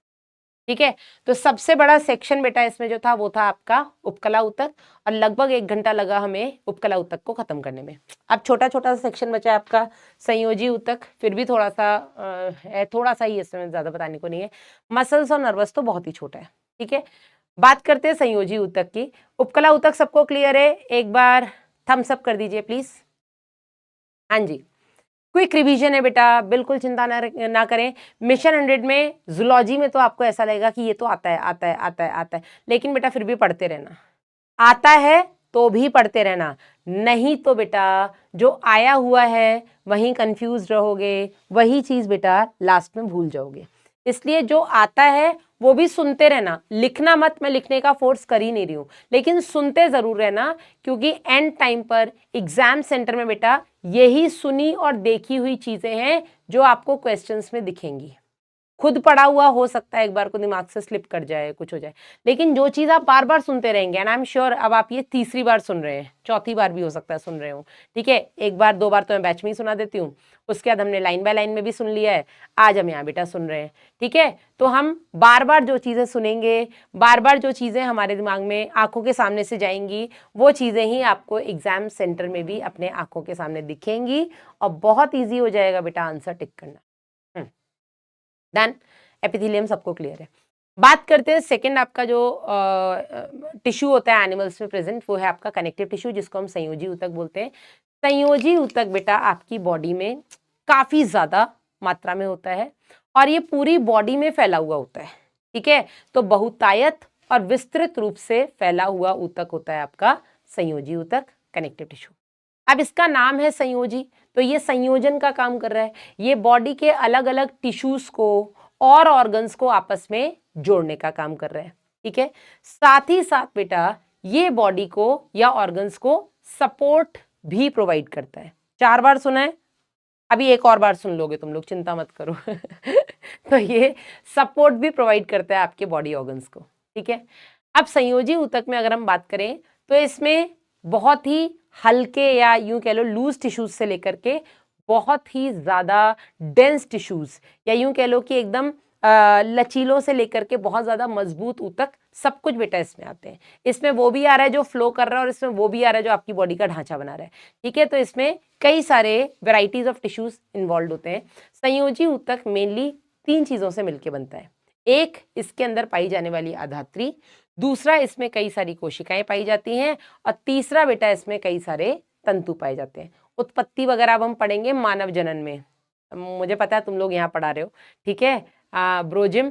तो इसकी उत्पत्ति बेटा हम पढ़ेंगे अब जब ह्यूमन रिप्रोडक्शन, जब मैं आपको चैप्टर पढ़ाऊंगी मानव जनन, वहां पर मैं रिलेट कर पाऊंगी। ठीक है, चलिए अब इसमें जो तंतु है बेटा वो 2 तरीके के पाए जाते हैं। एक होते हैं आपके कोलेजन तंतु, ठीक है, और दूसरे बेटा इसमें पाए जाते हैं आपके इलास्टिन तंतु। एक हो गए आपके कोलेजन तंतु और दूसरे हो गए बेटा इसमें आपके इलास्टिन तंतु। कोलेजन तंतु जो होते हैं बेटा ये वाइट कलर के होते हैं, है ना, और ये थोड़े से टाइट होते हैं या यूं कह लो कि ये दृढ़ होते हैं, ये लचीले नहीं होते। ठीक है, इलास्टिन तंतु की अगर हम बात करें, और हाँ ये समूह में पाए जाते हैं। ठीक है, ये बंडल्स में पाए जाते हैं आपके कोलेजन तंतु। इलास्टिन तंतु की अगर हम बात करें तो पहली बात तो ये पीले होते हैं, दूसरी बात ये लचीले होते हैं। तो ये पीले और लचीले दोनों होते हैं। साथ ही साथ बेटा ये शाखित होते हैं, ठीक है, ये ब्रांच्ड होते हैं, और ये बंडल्स में नहीं पाए जाते, इनमें बंडल्स देखने को नहीं मिलते। ठीक है, ये हो गया आपका तंतु। बात करें आपकी कोशिकाएं कौन कौन सी हैं, तो इसमें कई सारी कोशिकाएं, तो इसमें आपके तंतुकोरक कोशिकाएं होती है, इसमें आपकी महाभक्षाणु कोशिकाएं होती हैं, इसमें आपकी मास्ट कोशिकाएं होती हैं, इसमें आपके लसिकाणु होते हैं, इसमें आपकी प्लाज्मा कोशिकाएं होती है, इसमें आपकी वसा कोशिकाएं होती हैं। तो कई सारी बेटा इसमें कोशिकाएं पाई जाती हैं, जो अभी हम आगे डायग्राम में भी देख लेंगे। ठीक है, तो कोशिकाएं बेटा इसमें कई सारी पाई जाती हैं। इसमें तंतु कोरक जिनको हम फाइब्रोब्लास्ट बोल देते हैं। ठीक है, इसमें आपकी महाभक्षाणु मैक्रोफेजेस पाए जाते हैं। इसके अंदर बेटा आपकी मास्ट कोशिकाएं, मास्ट सेल्स पाए जाते हैं। इसके अंदर बेटा आपके वसा कोशिकाएं पाई जाती हैं। ठीक है, मास्ट कोशिकाएं हो गई, इसके अंदर आपकी वसा कोशिकाएं पाई जाती हैं जिनको हम एडिपोसाइट्स भी बोल देते हैं। इनमें बेटा आपके लसिकाणु पाए जाते हैं जिनको हम लिम्फोसाइट्स बोल देते हैं। इनमें बेटा आपकी प्लाज्मा कोशिकाएं पाई जाती हैं। तो ऐसी कई सारी कोशिकाएं बेटा आपको संयोजी ऊतक में देखने को मिलती हैं। ये जो तंतुकोरक कोशिकाएं हैं, इन्हीं तंतुकोरक से बेटा आपके तंतु बनते हैं। ठीक है, जो आपकी तंतुकोरक कोशिकाएं हैं, इन्हीं तंतुकोरक से आपके तंतु बनते हैं। कोलेजन और इलास्टिन तंतु बेटा इसी से बनते हैं। और ये तंतुकोरक, महाभक्षाणु और मास्ट कोशिकाएं मिलकर के आपकी आधात्री भी बनाती हैं। ठीक है, तो खास बात क्या है बेटा संयोजी ऊतक की, कि इसमें जो आधात्री है जिसमें आपकी कोशिकाएं और तंतु पाए जाते हैं, आपको जिस आधात्री में कोशिकाएं पाई जाती हैं वही कोशिकाएं आधात्री बनाती हैं। दोबारा, यस, अपवाद यहाँ पे ब्लड है, बिल्कुल शबनम, पढ़े लिखे बच्चे हो यार, मुझे ऐसे ही भरोसा नहीं है कि तुम लोग 180 लाने वाले हो जूलॉजी में। हाँ मैम, जूलॉजी की क्लास रात में रखिए, बढ़िया नींद आएगी ऐसा। तो मुझे पता है इस बार बहुत बच्चे जूलॉजी में 180 खींचने वाले हैं, इस बार सिलेक्शन बहुत ज्यादा होने वाले हैं हिंदी मीडियम से, इस बार रैंक्स आने वाली है हिंदी मीडियम से, पता है हमें सब पता है, पर किसका होने वाला है, किसकी रैंक, वो तुम्हें डिसाइड करना है। ठीक है, किसको कॉलेज मिलेगा, किसकी रैंक आएगी, किसका चले, वो तुम्हें डिसाइड करना है, लेकिन होगा और बढ़िया होगा ये हमें पता है। ठीक है, और जूलॉजी में तो इस बार भाई बहुत ही खतरनाक मुझे लग रहा है, बच्चे इतने, मतलब हिंदी माध्यम में इस बार बच्चे इतने ट्रेंड हो चुके हैं यार, मतलब 2 साल जो मुझसे पढ़ चुके हैं, या और भी टीचर्स से, डेफिनेटली मैं जूलॉजी की तो बात करी, लेकिन सिलेक्शन में तो बेटा बाकी सारे सब्जेक्ट्स भी आएंगे ना। तो हिंदी माध्यम में इस बार 2-2 साल पढ़ के बच्चे हमारे साथ निकलेंगे। 11th-12th हमारे साथ पढ़िए अर्जुन और लक्ष्य के, लक्ष्य वाले जो लास्ट ईयर के बच्चे थे वो इस साल यकीन में आकर के 2-2 साल फिर तैयारी करके नीट देंगे। तो बेटा सिलेक्शन तो इस साल कैसे नहीं होगा,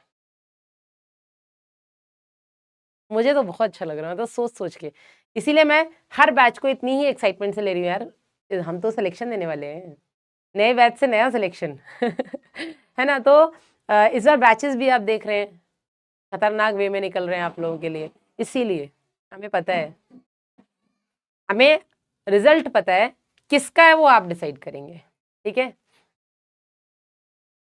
हाँ, आगे बढ़ते हैं।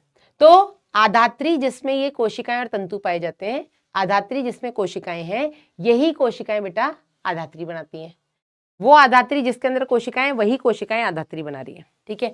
आधात्री क्या है भाई साहब? तो आधात्री यहाँ पर जो है बेटा, ये आपके म्यूकोपॉलीसेक्राइड्स की बनी है, ठीक है। किसकी बनी है? म्यूकोपॉलीसेक्राइड्स। ये एक तरीके की बहुशर्करा होती हैं। ये जो म्यूकोपॉलीसेक्राइड्स है, बना कौन रहा है? मैंने यही बता दिया कि आपकी सेल सी बना रही है आपकी आधात्री, ठीक है।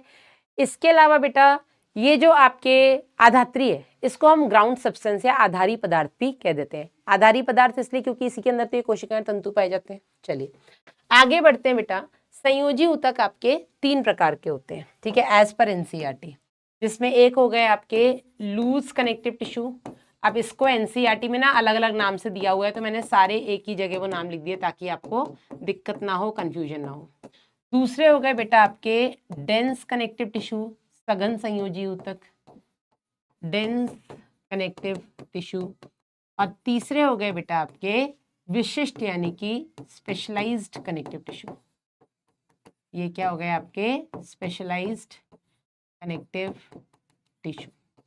अब इसके अंदर भी बेटा आपको टाइप्स देखने को मिलेंगे। यहाँ पर और एक चीज बता दूं बेटा कि स्टार बना के लिख देती हूँ कि जो आपके ढीले और सघन संयोजी ऊतक है, ढीले प्लस सघन संयोजी ऊतक, इन दोनों को मिलाकर के बेटा हम ढीले और सघन संयोजी ऊतक, इन दोनों को मिलाकर के बेटा हम वास्तविक संयोजी ऊतक या कनेक्टिव टिश्यू प्रॉपर भी बोल देते हैं, ठीक है। इनको बेटा हम वास्तविक संयोजी ऊतक इसलिए बोलते हैं क्योंकि इसमें संयोजी ऊतक के जो भी घटक होते हैं वो एक्चुअल में देखने को मिलते हैं, ठीक है। मैम PYQs कहाँ मिलेंगे? हरफे आवाज बेटा PYQs के लिए आपकी जब कमबैक किट आएगी, काफियों की आ भी चुकी है, कमबैक किट में बेटा आपकी PYQs की बुक साथ में आ रही है, ठीक है। चलिए अब अंतराली जिसको हम बेटा एरियोलर कनेक्टिव टिश्यू कहते हैं, और वसा जिसको हम एडिपोज कनेक्टिव टिश्यू कहते हैं, ये दोनों आपके ढीले या शिथिल संयोजी ऊतक के प्रकार हैं, ठीक है।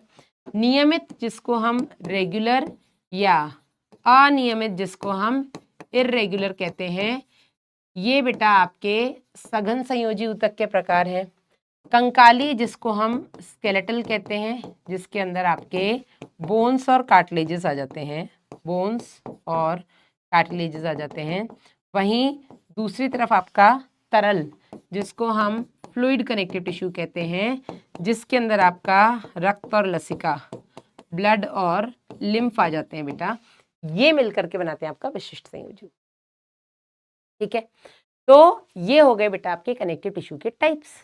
अब इनके बारे में थोड़ा थोड़ा जानना है बस, ज्यादा तो एनसीईआरटी में दिया ही नहीं है ना, ज्यादा तो एनसीईआरटी में दिया ही नहीं है, थोड़ा थोड़ा दिया हुआ है और थोड़ा थोड़ा ही हमें जानना है। यस कंकाली, यस बिल्कुल, स्तुति राज बिल्कुल सही है, ठीक है। चलिए तो यहाँ पर बेटा आपका एरियोलर और वसा ऊतक के बारे में बात की गई है।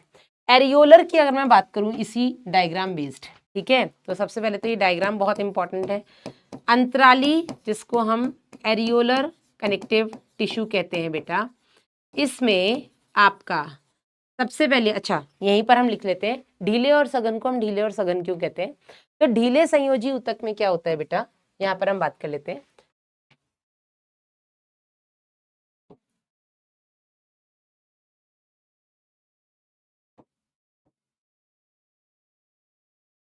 जो ढीले संयोजी ऊतक होते हैं बेटा, यहाँ पर इनमें क्या होता है, इनमें आधात्री अधिक मात्रा में होती है और कोशिकाएं और तंतु जो होते हैं वो कम होते हैं। कोशिकाएं और तंतु इनमें जो होते हैं वो कम होते हैं, आधात्री इनमें बहुत ज्यादा होती है, ठीक है। क्योंकि इसमें आधात्री बहुत ज्यादा है और कोशिकाएं और तंतु कम है, तो कोशिकाएं और तंतु दूर दूर पाए जाएंगे। इसी वजह से विटामिन को ढीले या लचीले या शिथिल संयोजी ऊतक कहते हैं। वहीं अगर हम बात करें सघन की, तो सघन में बेटा आधात्री कम दिखती है ठीक है, इसमें जो मैट्रिक्स होता है वो कम दिखता है, और इसके अंदर जो आपके सेल्स और फाइबर्स हैं, जो आपके कोशिकाएं और तंतु हैं बेटा, वो बहुत ज्यादा मात्रा में देखने को मिलते हैं, जिसकी वजह से कोशिकाएं और तंतु एकदम टाइटली पैक्ड, या टाइटली तो नहीं मतलब, लेकिन काफी पास पास रहती हैं, और इसी वजह से बेटा हम इसको डेंस कनेक्टिव टिश्यू या सघन संयोजी ऊतक कहते हैं। ठीक है ना, यहां तक सबको या सघन बोला या डेंस बोला? टिश्यू में बेटा, लूज कनेक्टिव टिश्यू में आपके जो सेल्स और फाइबर्स होते हैं वो लूजली अरेंज्ड होते हैं। लूजली क्यों अरेंज्ड है? क्योंकि बेटा सेल्स और फाइबर्स का काउंट कम है। काउंट कम होने की वजह से बेटा आधात्री यहाँ पे ज्यादा है। काउंट कम होने की वजह से ये एक दूसरे से दूर दूर व्यवस्थित है, इसीलिए हमने इनको ढीले या शिथिल बोल दिया। सघन में बेटा क्या होता है, मैट्रिक्स बहुत कम है। ठीक है, मैट्रिक्स कम इसलिए क्योंकि सेल्स और जो फाइबर्स हैं उनकी संख्या बहुत ज्यादा है, और उनकी संख्या ज्यादा होने की वजह से वो काफी पास पास सिचुएटेड होते हैं, इसीलिए बेटा हम इनको डेंस बोल देते हैं। ठीक है, अब आ जाइए चित्र में। अंतराली संयोजी ऊतक, नाम ही है इसका अंतराली, इसका मतलब बॉडी में जहां कहीं भी अंतराल पाए जाएंगे। ठीक है, शरीर में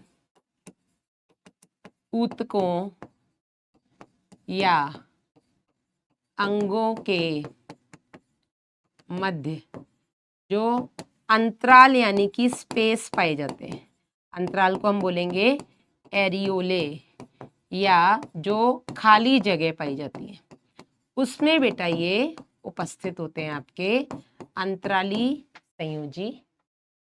नाम ही अंतराली इसलिए क्योंकि अंतरालों में पाए जाते हैं। अंतराल क्या है, ऑर्गन्स और जो टिश्यूज है उनके बीच में जो खाली स्पेसेस है वहां पर बेटा ये पाए जाते हैं, इसलिए हम इसको अंतराली संयोजी ऊतक कहते हैं। अब अंतराली संयोजी ऊतक बेटा याद करिए, मैंने आपको पीछे बताया था कि उपकला ऊतक ऐसा ऊतक है जो किसी और के ऊपर वृद्धि कर रहा है। ठीक है, तो आपका जो उपकला ऊतक है वो इसी अंतराली संयोजी ऊतक के ऊपर वृद्धि करता है।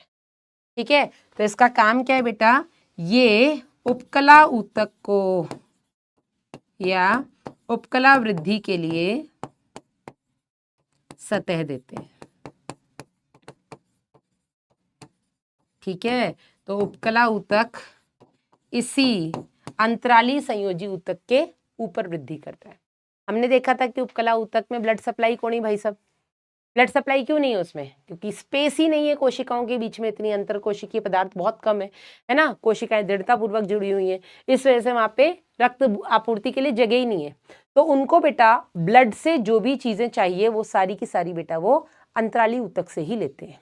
ठीक है, बात करें बेटा कहाँ पर पाई जाती है, तो अब एक चीज क्लियर हो गई इसकी। अगर हम स्थिति की बात करें, ये बॉडी में कहाँ पर पाई जाती है, तो ये बेटा बीनीथ द स्किन, त्वचा के नीचे पाई जाती है, और इसको हम पेनिकुलस कार्नोसस कहते हैं। छोड़ दो, त्वचा के नीचे पाई जाती है। ठीक है, अब अंतराली संयोजी ऊतक में आप यहाँ देख सकते हैं, इस चित्र को अपनी आंखों में बसा लीजिए। चित्र हम जहां देखेंगे वहीं पर हमें नागिन बनना है, हाँ या नहीं? क्योंकि जो जो चित्र आप एनसीईआरटी में देख रहे हैं, कोई भी बेटा चींग टबाक डम डम आपके नीट में उपस्थित हो सकता है। ठीक है, तो जितने भी आप चित्र देख रहे हैं उनको अपनी आंखों में बसाते चलिए, ऑब्जर्व करिए उनको बहुत देर तक, और फिर उनको नैनो से एब्जॉर्ब कर लीजिएगा। ठीक है, ये हो गया बेटा आपका, हाँ सर्वाधिक फैला हुआ है गोयल, बिल्कुल ठीक है, डन। अब यहाँ पर आप देख सकते हैं कि ये जो हल्के पीले रंग से दिखाया है ये पूरा बेटा क्या है, ये पूरी आधात्री है। ठीक है, जो हल्के पीले रंग से दिखाई है पूरी आधात्री है, बढ़िया मात्रा में आधात्री देखने को मिल रही है। ठीक है, इसमें बेटा ये आपके तंतुकोरक कोशिकाएं हो गई जो कि तंतु बनाती हैं, इनको हम फाइब्रोब्लास्ट कहते हैं क्योंकि ये फाइबर्स का निर्माण करती हैं। तो तंतुकोरक कोशिकाओं से बेटा ये बन रहे हैं आपके कोलेजन रेशे। ठीक है, ये आपको शाखित पिंक कलर के जो देखने को मिल रहे हैं बेटा, ये होते हैं आपके इलास्टिन रेशे या इलास्टिन तंतु। ठीक है, जो तंतुकोरक के साथ दिख रहे हैं वो आपके कोलेजन हो गए। इलास्टिन तंतु भी आपके नहीं तंतुकोरक कोशिकाओं ने बनाए हैं।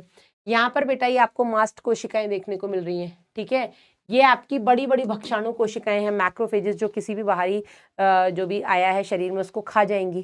ठीक है ना, तो ये हो गया बेटा, ये आपका क्या हो गया, ये हो गया आपका ये आपकी वाइट ब्लड सेल्स होती हैं, ईयरफोन शेप्ड है, तो ईयरफोन शेप्ड होती हैं आपकी बेसोफिल्स ना। अच्छा, बेसोफिल्स ही तो मिलकर के बनाती हैं आपकी ये मास्ट कोशिकाएं, ठीक है। ये आपके बेसोफिल्स मिलकर के बनाती हैं आपकी मास्ट कोशिकाएं, ठीक है। यहाँ पर आपकी वसा कोशिकाएं भी होती हैं, ये आपकी इओसिनोफिल्स हैं, ठीक है। ये आपकी बेसोफिल्स हैं, यही बेसोफिल्स मिलकर के मास्ट कोशिकाएं बनाती हैं, ठीक है। और इनमें ये वसा कोशिकाएं हो गई, ठीक है। ये वसा कोशिकाएं हो गई, दिख रही हैं दूर से, ठीक है। ये ब्लड वेसल्स हो गई, है ना, ये रक्त वाहिनियां हो गई। ये बेटा आपको इस ब्लड में, इस डायग्राम में देखने को मिल रहा है, ठीक है। ये हो गया आपका अंतराली। यहीं पर बेटा दूसरा दिया हुआ है आपका वसा, ये देख लो, ये वसा दिया है। तो वसा संयोजी ऊतक की अगर हम बात करें, एडिपोज कनेक्टिव टिश्यू की अगर हम बात करें, तो यहाँ पर बेटा इनका काम क्या होता है, इनका बहुत सिंपल सा काम होता है, ये वसा का संग्रहण करती है, ठीक है। इनका काम है फैट स्टोरेज। अब वसा का संग्रहण क्या है वसा? तो जब आप खाना खाते हो, सारा खाना इमीडिएटली थोड़ा ना यूज होता है, कुछ खाना बॉडी में इमरजेंसी के लिए स्टोर हो जाता है। तो ये बेटा वही वसा है जो आपातकालीन स्थिति में, अब आपके बॉडी के लिए आपातकालीन स्थिति क्या है बेटा, जहां पर वसा काम आने वाला है। तो आपातकालीन स्थिति में मतलब जब आप हंगर स्ट्राइक पे होंगे, जब आप खाना नहीं खाते हैं, ठीक है, आप व्रत रखते हैं, या उस टाइम पर ये बेटा संग्रहित वसा है बॉडी में, यही टूट करके ऊर्जा बनाती है, ठीक है। अब वसा कोशिकाएं भी आपकी दो तरीके की होती हैं, एक होती हैं आपकी मोनोलोक्यूलर एडिपोसाइट्स, एक होती हैं मल्टीलोक्यूलर एडिपोसाइट्स, ठीक है। तो आपके जो मोनो और मल्टीलोक्यूलर एडिपोसाइट्स हैं, इनके बारे में भी एनसीईआरटी में कोई खास जिक्र नहीं है। आप यहाँ ऊपर कोशिकाएं देख सकते हैं, इसमें ये केंद्रक बिल्कुल साइड में इकट्ठा हो गया है, पूरे के पूरे सेल में ये जो वैक्यूल है, यहाँ पर वसा का संग्रहण हो रहा है, ठीक है। तो ये आपके मोनोलोक्यूलर एडिपोसाइट्स हैं। कौन सी है? ये आपकी मोनोलोक्यूलर एडिपोसाइट्स दिखाई हुई है, ठीक है, मोनोलोक्यूलर एडिपोसाइट्स। और इसको बेटा हम श्वेत वसा कहते हैं। क्या कहते हैं इसको हम? व्हाइट फैट या श्वेत वसा, ठीक है। तो आपकी बॉडी में मेनली व्हाइट फैट पाया जाता है, ठीक है। व्हाइट फैट जिसमें एक बड़ा सा रिक्तिका होती है, जिसके अंदर आपका वो भरा हुआ है, वसा भरा हुआ है। यही वसा बेटा आपको इमरजेंसी में काम आएगा जब आप खाना नहीं खा रहे हैं। डन? क्लियर? चलिए आगे बढ़ते हैं बेटा। नेक्स्ट है आपका सघन संयोजी ऊतक, ठीक है। ये घना क्या है, मतलब ये आपका सघन संयोजी ऊतक। अच्छा, ये कहाँ पाया जाता है? वसा कहाँ पाया जाता है? तो ये भी बेटा आपकी त्वचा के नीचे पाया जाता है, ठीक है। ये भी आपके त्वचा के नीचे पाया जाता है। इसको हम पेनिकुलस एडिपोसस कह देते हैं। डन? चलिए आगे बढ़ते हैं बेटा आपके सघन संयोजी ऊतक। तो यहाँ पर दो तरीके के आपको दिख रहे हैं, सघन नियमित और सघन अनियमित। सघन नियमित कहाँ पाए जाते हैं? आपको लोकेशन पता होनी चाहिए। ये बेटा पाए जाते हैं आपके टेंडन्स और लिगामेंट्स में, टेंडन्स और लिगामेंट्स। लिगामेंट्स जिनको हम स्नायु कहते हैं, ठीक है, हाँ, और टेंडन्स जिसको हम बैठ के कर देती, पहले भी तो किया ही है। टेंडन्स जिसको हम कंडरा कहते हैं, लिगामेंट्स जिसको हम स्नायु कहते हैं, ठीक है। टेंडन्स क्या करते हैं और लिगामेंट्स क्या करते हैं? यहाँ से आपके नीट में क्वेश्चन पहले भी पूछा जा चुका है, आपको पता होना चाहिए। जो आपके टेंडन्स होते हैं बेटा, ये आपकी मसल्स को बोन से अटैच करते हैं, ठीक है। टेंडन्स क्या करते हैं बेटा? ये आपकी मसल्स, ये मसल्स हो गई, ठीक है, और नीचे आपकी ये बोन हो गई, ठीक है। मसल को बोन से अटैच करने का काम बेटा आपके टेंडन्स करते हैं, ठीक है, मसल्स टू बोन्स। और लिगामेंट्स क्या करते हैं बेटा? लिगामेंट्स आपके बोन्स को बोन से जोड़ते हैं। ये बोन हो गई, ये बोन हो गई। बोन को बोन से जोड़ने का काम आपके लिगामेंट्स करते हैं। ठीक है, तो ये क्या कर रहे हैं बेटा, ये बोन टू बोन। नीट में आ चुका क्वेश्चन है, इंपॉर्टेंट है। अब हम इसको सघन नियमित क्यों बोलते हैं, ये आप देख सकते हैं। यहां पर जो तंतु और जो तंतुकोरक कोशिकाएं हैं, ये कहाँ गई आपकी नियमित, यहाँ उल्टा दिखाओ, ये अनियमित है, एनसीईआरटी में उल्टा लिख दिया भाई साहब। ठीक है, ये आपका अनियमित है, इर्रेगुलर, और ये वाला बेटा आपका नियमित है, जिससे हम बोलेंगे रेगुलर। ठीक है, नियमित और अनियमित, सबसे पहले हम बात कर लें नियमित की। तो नियमित में आपको जो भी सेल्स और फाइबर्स देखने को मिल रही है, ये पैरेलली अरेंज्ड है। ठीक है, यहाँ पर आपको पैरेलल अरेंजमेंट देखने को मिलेगा, है ना, आपके सेल्स और फाइबर्स का, किसमें, नियमित में। ठीक है, यहाँ पर आपको रैंडम अरेंजमेंट देखने को मिल रहा है, आड़े तिरछे कुछ भी पड़े हुए। ठीक है, किसमें, आपके अनियमित में, आड़े तिरछे सेल्स फाइबर्स कुछ भी ऐसे पड़े हुए।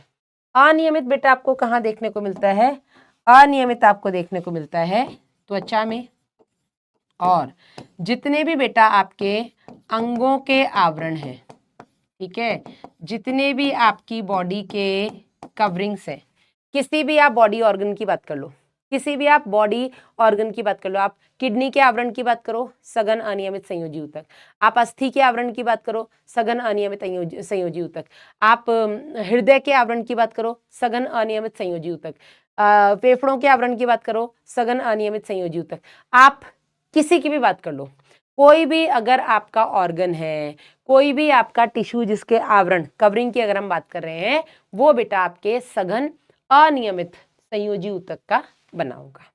डन, इतना ही है बेटा, यहाँ पर और कुछ है नहीं। पहले तो नियमित अनियमित क्यों बोलते हैं, नियमित में सारे सेल्स और फाइबर्स जो होते हैं वो पैरेलली अरेंज होते हैं, अनियमित में रैंडमली अरेंज होते हैं। नियमित बेटा आपको देखने को मिलते हैं टेंडन्स और लिगामेंट्स में। टेंडन्स आपकी स्केलेटल मसल्स को बोन से जोड़ने का काम करती हैं, लिगामेंट्स आपके बोन को बोन से जोड़ने का काम करते हैं।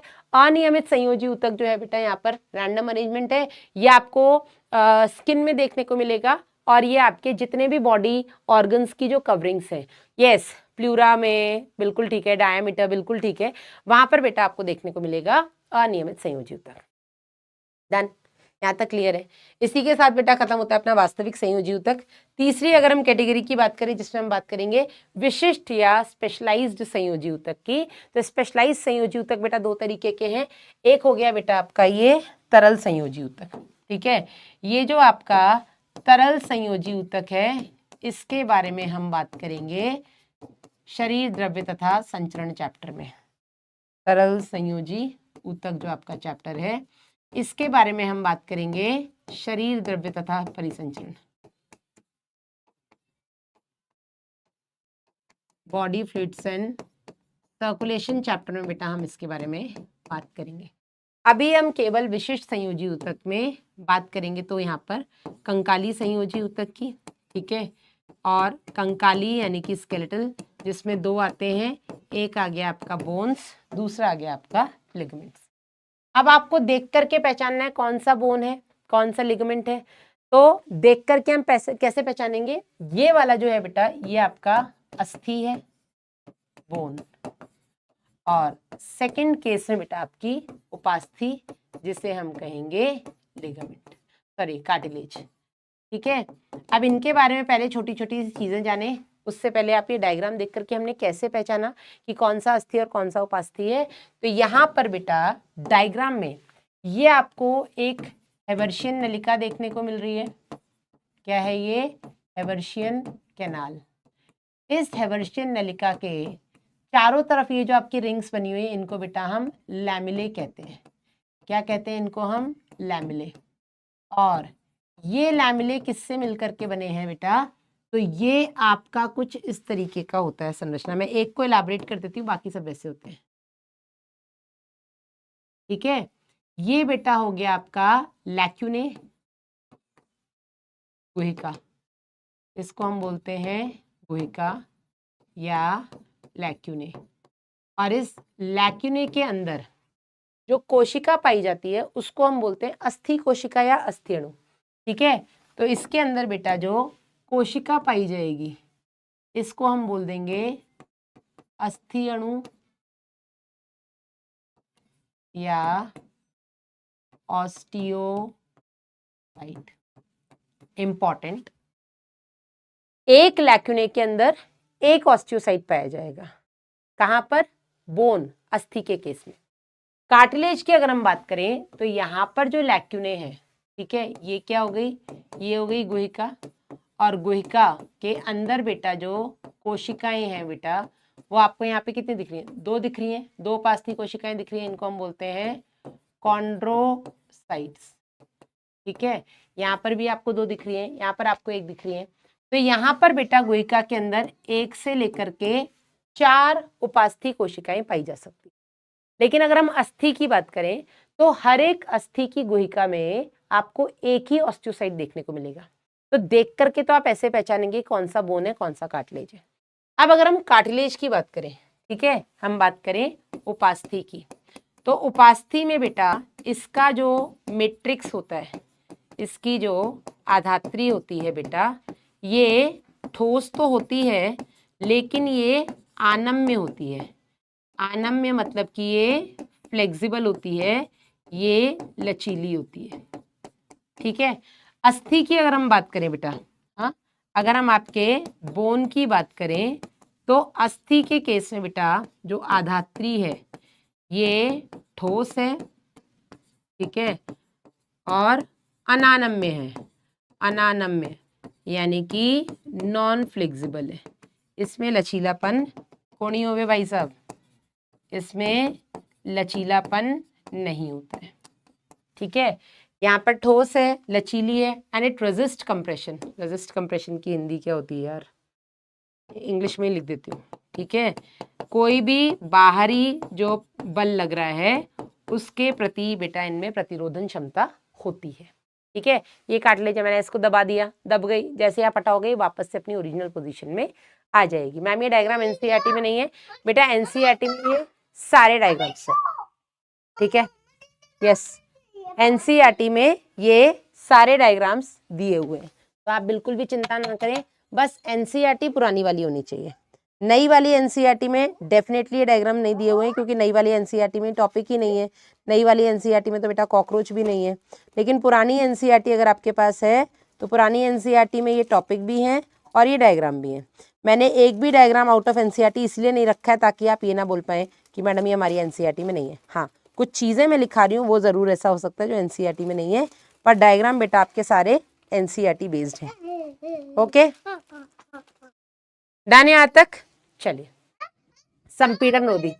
थैंक यू स्तुतिराज, इसको हम बोलते हैं संपीड़न रोधी। मम्मा हेल्प, इसको हम क्या बोलते हैं बेटा? संपीड़न रोधी, विच रेजिस्ट कंप्रेशन। ठीक है, यहां तक क्लियर हुआ? चलिए, अब अस्थियां इतनी ठोस क्यों होती हैं या ये इनमें लचीलापन क्यों नहीं होता है? उसका कारण होता है बेटा क्योंकि इनकी आधात्री आपके कोलेजन और कैल्शियम लवण की बनी होती है। यही बेटा इनको इतना ठोस बनाती है कि इनमें लचीलापन नहीं होता है। ठीक है, अब हम बात करें उपास्थियां आपकी बॉडी में कहाँ कहाँ पाई जाती हैं। तो उपास्थियां आपके शरीर में लोकेशन दिए, मैंने आपको उपास्थियों के टाइप भी बताए। एक होती है आपकी काचाभ, हाइलिन उपास्थि, जो कि सबसे ज़्यादा मात्रा में पाई जाती है आपकी बॉडी के अंदर। और काचाभ उपास्थि बेटा देखने को मिलती है आपको भ्रूणीय अवस्था में। ठीक है, काचाभ उपास्थि देखने को मिलती है आपकी जहाँ पर पसलियाँ जुड़ती हैं 7वीं पसली से, या जहां पर आपकी पहली 7 जोड़ी पसली जुड़ती हैं स्टर्नम यानी कि उरोस्थी से। ठीक है, पहली चीज। दूसरा हम बात करें आपकी लचीली उपास्थि, इलास्टिक कार्टिलेज भी होती है। लचीली उपास्थि बेटा कहाँ कहाँ पाई जाती है? लचीली उपास्थि आपको देखने को मिलती है ये पिन्ना में, नोज के टिप में, नाक के शीर्ष में। तीसरी आती है आपकी बेटा श्वेत तंतु में उपास्थि। व्हाइट फाइब्रस कार्टिलेज बेटा कहाँ देखने को मिलती है? ये आपको देखने को मिलती है जो आपकी कशेरुकियां होती हैं कशेरुक दंड में, है ना, रीढ़ की हड्डी में, कशेरुकियों के बीच में देखने को मिलती है आपकी श्वेत तंतु में। जो प्यूबिक सिम्फाइसिस होता है जहां पर दोनों कॉक्सल अस्थियां आपस में जुड़ती हैं प्यूबिक भाग से, वहां पर भी बेटा आपको व्हाइट फाइब्रस कार्टिलेज यानी कि श्वेत तंतु में उपास्थि देखने को मिलती है। इसके अलावा बेटा जो आपका चौथी टाइप की उपास्थि होती है जिसके बारे में एनसीईआरटी ने कोई जिक्र नहीं किया है, टाइप्स नहीं बताया एनसीईआरटी ने, लेकिन लोकेशन सारी बताई है। चौथी बेटा जो आपकी उपास्थि होती है वो होती है आपकी कैल्सिफाइड कार्टिलेज, है ना, जिसको हम कैल्सीभूत उपास्थि कहते हैं, और ये आपको लंबी अस्थियों के शीर्ष में देखने को मिलती है। यस सादिका, एपिग्लॉटिस भी आपकी लचीली उपास्थि, फ्लेक्सिबल या इलास्टिक कार्टिलेज का उदाहरण है। ठीक है ना। चलिए तो मैं इनकी एक बार स्थिति लिख देती हूँ बिना इनके टाइप बताए हुए। ठीक है, इनकी अगर हम स्थिति देखें आपके कार्टिलेजेस के, सॉरी हाँ कार्टिलेजेस की, तो ये बेटा हो गई आपके भ्रूणीय अवस्था में, ये मैं लिख दूं पहले अलग से, भ्रूणीय अवस्था में हो गई आपकी काचाभ या हाइलेनोपास्थी। ठीक है, इसके अलावा बेटा जहां पर पसलियों के अधर शीर्ष पर, है ना, पसलियां आगे की तरफ जो उनका टिप है वहां पर बेटा देखने को मिलती है। पीछे तो सारी की सारी पसलियां आपकी कशेरुक दंड से या वक्षी कशेरुकी से जुड़ी है ना, आगे जहां वो आपके या तो उरोस्थी से जुड़ी होंगी या सातवीं पसली से जुड़ी होंगी, वहां पर बेटा आपको काचाभ उपास्थि देखने को मिलता है। इसके अलावा बेटा ये आपको कहाँ देखने को मिलती है? बाएं कर्ण, है ना, बाएं कर्ण पिन्ना में, एक्सटर्नल ईयर पिन्ना में। ठीक है, और ये आपको देखने को मिलती है आपके नाक के शीर्ष पर। ठीक है, और ये आपको देखने को मिलती है आपके जो आपने बताया एपिग्लॉटिस, जिसको हम कंठज छद बोल देते हैं, है ना, कंठज छद एपिग्लॉटिस में देखने को मिलती है आपकी लचीली। ये सारी की सारी आपकी लचीली हो गई, ऊपर वाली आपकी काचाभ हो गई। इसके अलावा अगर हम बात करें बेटा तो अंतर कशेरुकी पट्ट, है ना, अंतर कशेरुकी पट्ट इंटर वर्टिब्रल डिस्क में। ठीक है, और कहाँ देखने को मिलती है बेटा? प्यूबिक सिम्फाइसिस, प्यूबिक संलयन में। ठीक है, और बेटा लंबी अस्थि के शीर्ष पर जो आपकी लॉन्ग बोन्स होती हैं बेटा, उनके टिप पर भी आपको यही देखने को मिलती है। ठीक है, नहीं ये बेटा हो गई आपकी कौन सी? ये हो गई आपकी उपास्थि यानी कि कार्टिलेजेस की लोकेशन। बात करें अस्थि, तो अस्थि तो आप टाइप्स होते हैं, पर उन सब के बारे में आप छोड़ सकते हैं क्योंकि एनसीईआरटी ने कुछ खास जिक्र नहीं किया है। ठीक है, चलिए आगे बढ़े बेटा। तो अस्थियां आपकी कई सारी होती हैं, अस्थियों के कार्य का जरूर एनसीईआरटी ने जिक्र किया है। अस्थियों के क्या क्या कार्य होते हैं, अगर हम इनके कार्य देखें। ठीक है, क्या हुआ भाई? अगर हम अस्थियों के कार्य देखें तो अस्थियों के बहुत सारे काम होते हैं। सबसे पहले तो ये आपकी बॉडी को एक ढांचा देती हैं। ठीक है, आपके ऑर्गन्स को ये कवरिंग देती हैं, ऑर्गन्स को प्रोटेक्शन देती हैं। यहाँ पर बेटा जो अस्थियां होती हैं, इनमें लंबी अस्थियों के जो एपिफाइसिस भाग है वहां पर बेटा रक्त कोशिकाओं का निर्माण हो रहा है, जो डायाफाइसिस भाग है बेटा वहां पर वसा का संग्रहण हो रहा है। ठीक है, तो ये आपकी अस्थियों के काम हो गए। ठीक है, सबको पता है, कोई दिक्कत यहाँ तक? वॉइस प्रॉब्लम तो नहीं है बेटा? कोई दिक्कत यहाँ तक? फिर भी चाहो तो मैं लिख देती हूँ, ढांचा दे रही हैं। ठीक है, ये आपका वजन ढो रही हैं। ठीक है, ये आपका चलन में मदद कर रही हैं। ठीक है, इसके अलावा बेटा अस्थियां आपको सुरक्षा दे रही हैं। ओके, देन यहाँ पर रक्त कोशिकाओं का निर्माण हो रहा है।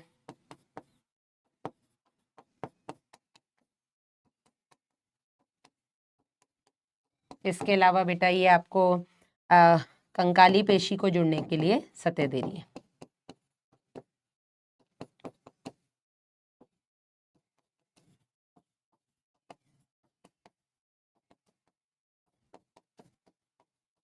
यहाँ पर बेटा आपका कैल्शियम, मैग्नीशियम, फास्फोरस आदि का संग्रहण भी होता है, रिजर्व मटेरियल की तरह काम करती हैं, जब जरूरत पड़ती है तो यहाँ से निकल के आ जाता है कैल्शियम, मैग्नीशियम, फास्फोरस। डन। चलिए, ये हो गया बेटा आपका कंकाली संयोजी ऊतक। बात करें अगला आपका पेशी ऊतक यानी कि मस्कुलर टिश्यू। मस्कुलर टिश्यू में बेटा आपको इतना पता होना चाहिए कि जो पेशियां होती हैं बेटा, जो आपकी मसल्स होती हैं पेशी, ये शरीर का 40 से 50% का वजन बनाती है। ठीक है। और बेटा काम देखें इनका क्या है, तो ये आपको गमन और संचलन में मदद करती हैं। ठीक है, गमन और संचलन में ये सहायक होती है। कितने प्रकार की होती हैं पेशियां, तो 3 प्रकार की होती हैं। कौन कौन सी हैं बेटा? सबसे पहली हो गई आपकी कंकाली पेशी। ठीक है, ये हो गई आपकी कंकाली पेशी। दूसरी हो गई बेटा आपकी अंतरंग या चिकनी पेशी। और तीसरी हो गई बेटा आपकी हृदय पेशी, कार्डियक मसल। ठीक है, तो 3 तरीके की बेटा मसल्स होती हैं। तीनों के नाम एनसीईआरटी में लिख देते हैं। अब कैसी होती हैं जरा यहीं देख लेते हैं, डायग्राम बेस्ड। ठीक है, तो कंकाली पेशियां जो होती हैं बेटा आपको दिख रही हैं, यहाँ पर आपको ये रेखाएं दिख रही हैं। ठीक है, यहाँ पर डार्क और लाइट बैंड्स देखने को मिलते हैं। तो ये आपकी रेखित पेशियां होती हैं। ठीक है, ये रेखाएं हैं यहाँ पर, तो ये आपकी रेखित या स्ट्राइटेड होती हैं। यहाँ पर बेटा रेखाएं नहीं होती हैं, इसलिए हम इनको चिकनी या आरेखित कह देते हैं। और हृदय पेशियां भी आपको रेखित दिख रही हैं, स्ट्राइटेड होती हैं। तो पहला पॉइंट ऑफ डिफरेंस जो आपको देखने को मिल रहा है एग्जैक्टली वैसे। सेकेंड पॉइंट ऑफ डिफरेंस बेटा हम देख लेते हैं लोकेशन, कहाँ पर पाई जाती है। एक्चुअल में इनका नाम ही इनके लोकेशन के बेसिस पे है। जो स्केलेटल मसल्स है उनको हम स्केलेटल इसलिए बोलते हैं क्योंकि आपके स्केलेटन यानी कि कंकाल से जुड़ी होती है। ठीक है, तो इनका नाम बेटा इसी हिसाब से है, ये आपके कंकाल से जुड़ी होती है। ठीक है, ये आपके स्केलेटन से अटैच रहती है।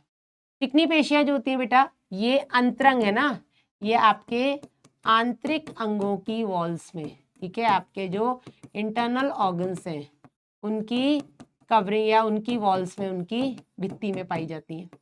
और अगर हम कार्डियक मसल्स की बात करें, नाम ही है कार्डियक, तो ये बेटा आपके हृदय, आपके हार्ट वॉल में पाई जाती है। ठीक है, तो पहला पॉइंट हो गया दिखती कैसी हैं, ठीक है, या कहाँ पर पाई जाती हैं। दूसरा दिखती कैसी हैं। अब दिखने में हमने स्ट्राइटेड, नॉन स्ट्राइटेड, स्ट्राइटेड तो देख लिया। और बेटा इनमें क्या आपको दिख रहा है, तो ये आपकी सिलिंड्रिकल होती है ना, ये बेलनाकार है और अशाखित है। इनमें आपको ब्रांचेस देखने को नहीं मिलती है। यहाँ पर बेटा ये तर्कुरूपी है। ठीक है, ये कैसी है आपकी तर्कुरूपी, दोनों एंड से आप देखेंगे तो ऐसे टेपर्ड है। ठीक है, और ये भी बेटा इनमें भी आपको ब्रांचेस देखने को नहीं मिलती, अशाखित होती। हार्ट मसल्स जो होती है बेटा, ये आपको सिलिंड्रिकल तो दिख रही है, ठीक है, लेकिन सिलिंड्रिकल के साथ साथ बेटा ये आपको शाखित यानी कि ब्रांच्ड भी दिखती है। ठीक है, अब आ जाइए इनका जरा हम न्यूक्लियस देखें। तो न्यूक्लियस के केस में आप यहाँ पर देखेंगे ये सिंसाइशियम होती है। सिंसाइशियम यानी कि बहुकेंद्र की होती है। इसमें कई सारे केंद्रक होते हैं, मल्टी न्यूक्लिएटेड होती है। और बेटा जो केंद्रक होते हैं वो साइड में होते हैं, पेरिफेरी में होते हैं, परिधीय भाग में होते हैं। बात करें बेटा आपके चिकनी पेशियों की, तो यहाँ पर बेटा ये एक केंद्र की होती है, यूनी न्यूक्लिएटेड होती है। और इसी तरीके से आपकी जो हार्ट मसल्स हैं ये भी यूनी न्यूक्लिएटेड है, ये भी आपकी एक केंद्र की है। ठीक है, और आपको क्या जो दिख नहीं रहा है लेकिन जो होता है वो मैं बता दूं, आपकी जो स्केलेटल मसल्स हैं जो बोन से जुड़े, ये आपके हिसाब से चलती है।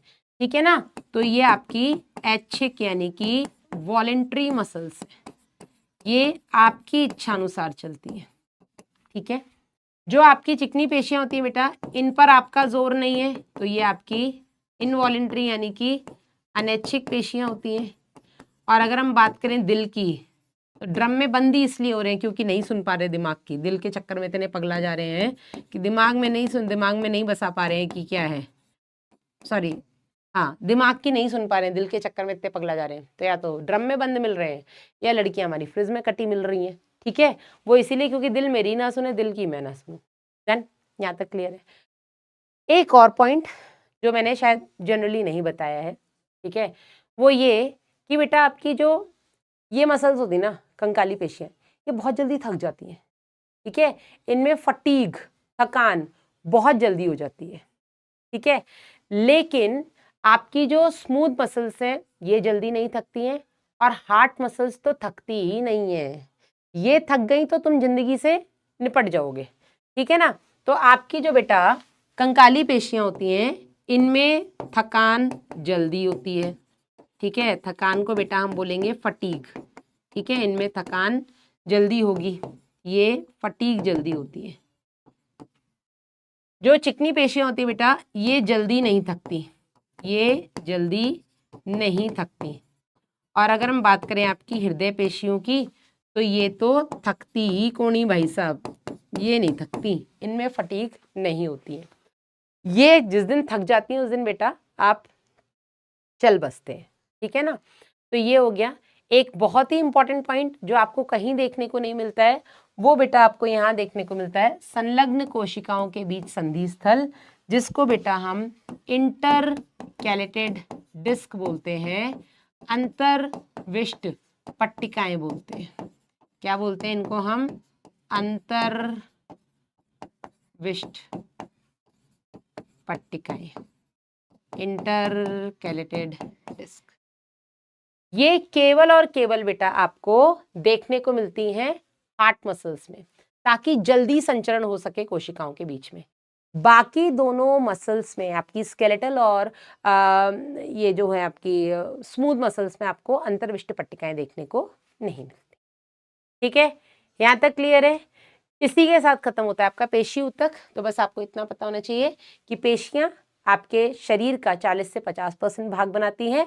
थैंक यू रीमा देवी। और ये बेटा आपको गमन और संचरण में मदद करती हैं। 3 प्रकार की आपकी मसल्स होती हैं बेस्ड ऑन देयर लोकेशन। कौन से अटैच्ड है? कंकाली। आंतरिक अंगों की भित्ति में है अंतरंग।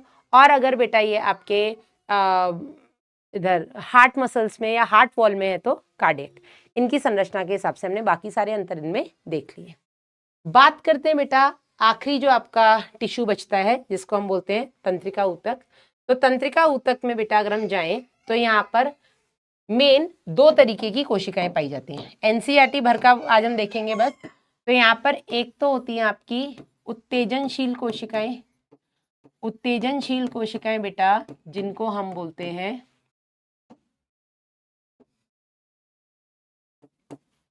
एक्साइटेटरी सेल्स, और दूसरी जो उत्तेजनशील नहीं है अनुत्तेजनशील, यानी कि नॉन एक्साइटेटरी। ठीक है, अब इनमें बेटा जो अनुत्तेजनशील कोशिकाएं होती हैं इनको हम ग्लियल कोशिकाएं कह देते हैं। ग्लियल या सहायक, सपोर्टिंग या ग्लायल सेल्स बोल देते हैं। ठीक है, और जो आपकी उत्तेजनशील कोशिकाएं हैं इनमें आ जाते हैं आपके न्यूरॉन्स। ठीक है, अब इसकी संरचना, इसके बारे में हम डिटेल में पढ़ेंगे तंत्रिकीय नियंत्रण व समन्वय चैप्टर में। Neural control and coordination chapter में बेटा हम इसके बारे में डिटेल में पढ़ेंगे। ठीक है, यहाँ पर बस आप इतना जानिए कि ये जो न्यूरॉन्स होते हैं ये न्यूरॉन्स आपका पॉइंट टू पॉइंट कनेक्शन बनाते हैं बॉडी के अंदर। ठीक है, ये न्यूरॉन्स क्या करते हैं, ये बॉडी के अंदर पॉइंट टू पॉइंट कनेक्शन बनाते हैं, बिंदु दर बिंदु कनेक्शन बनाते हैं, संधि बनाते हैं। ठीक है, और जो नॉन एक्साइटेटरी सेल्स होती है, अच्छा एक्साइटेटरी क्यों बोलते हैं? क्योंकि बेटा ये बाहरी उद्दीपन के विरुद्ध, बाहरी उद्दीपन के विरुद्ध प्रतिक्रिया देती हैं। ठीक है, ये रिस्पॉन्ड करती हैं, इसीलिए बेटा हम इनको क्या कहते हैं? हम इनको कह देते हैं एक्साइटेटरी सेल। अनुत्तेजनशील कोशिकाएं ये बाहरी उद्दीपन के विरुद्ध प्रतिक्रिया नहीं देती हैं, इसलिए हम इनको नॉन एक्साइटेटरी सेल्स बोल देते हैं। और ये बेटा कुल तंत्रिका ऊतक का मतलब टोटल नर्वस टिश्यू का 50% से अधिक भाग बनाती है।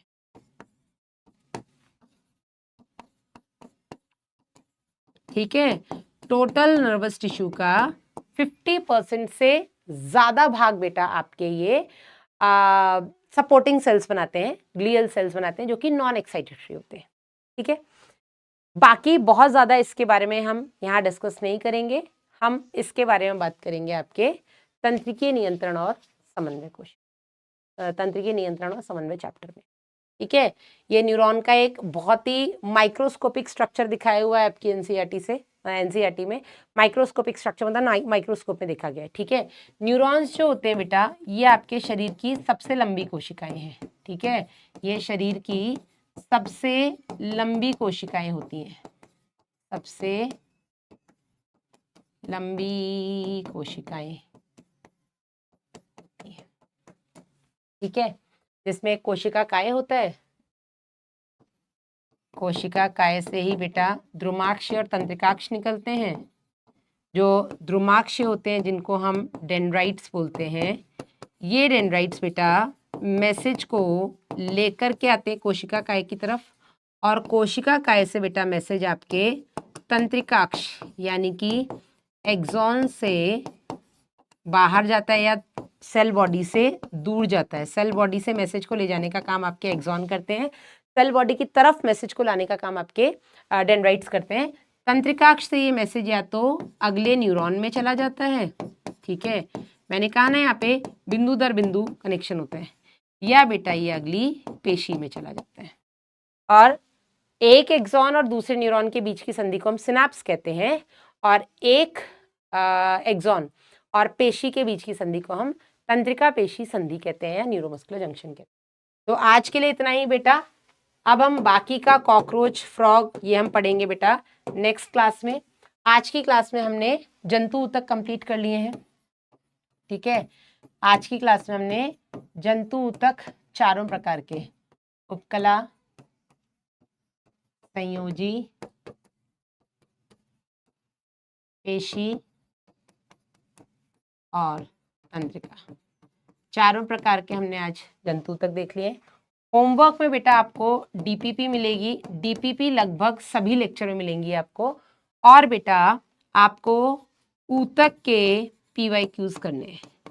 ठीक है, प्रीवियस ईयर क्वेश्चंस आपको केवल और केवल टिश्यू पोर्शन के करने हैं, ना आपको फ्रॉग के करने, ना कॉकरोच के करने, किसी के नहीं करने। अभी आपको केवल और केवल टिश्यू के वो करने हैं, प्रीवियस ईयर क्वेश्चंस करने हैं। ठीक है, इसके अलावा बेटा आप एक बार बैठ करके एनसीईआरटी रीडिंग करेंगे इतने ही पार्ट की। ठीक है, इतना काम आज आप मेरे लिए और करेंगे, लेकिन ये काम आप कब करेंगे बेटा? जब आपकी सारी क्लासेस खत्म हो जाएंगी, उसके बाद आप आराम करेंगे, फिर जब आप उठेंगे तब आप डीपीपी 1 लगाएंगे, पीवाईक्यूज के ऊतक के पीवाईक्यूज लगाएंगे, और इतने ही पोर्शन की एक बार एनसीईआरटी रीडिंग करेंगे। क्योंकि याद करिए, ईयर लॉन्ग बैच में आपको हर टॉपिक के बाद एनसीईआरटी में खुद पढ़ाती हूँ, लेकिन आज मैंने सिर्फ आपको पढ़ाया है।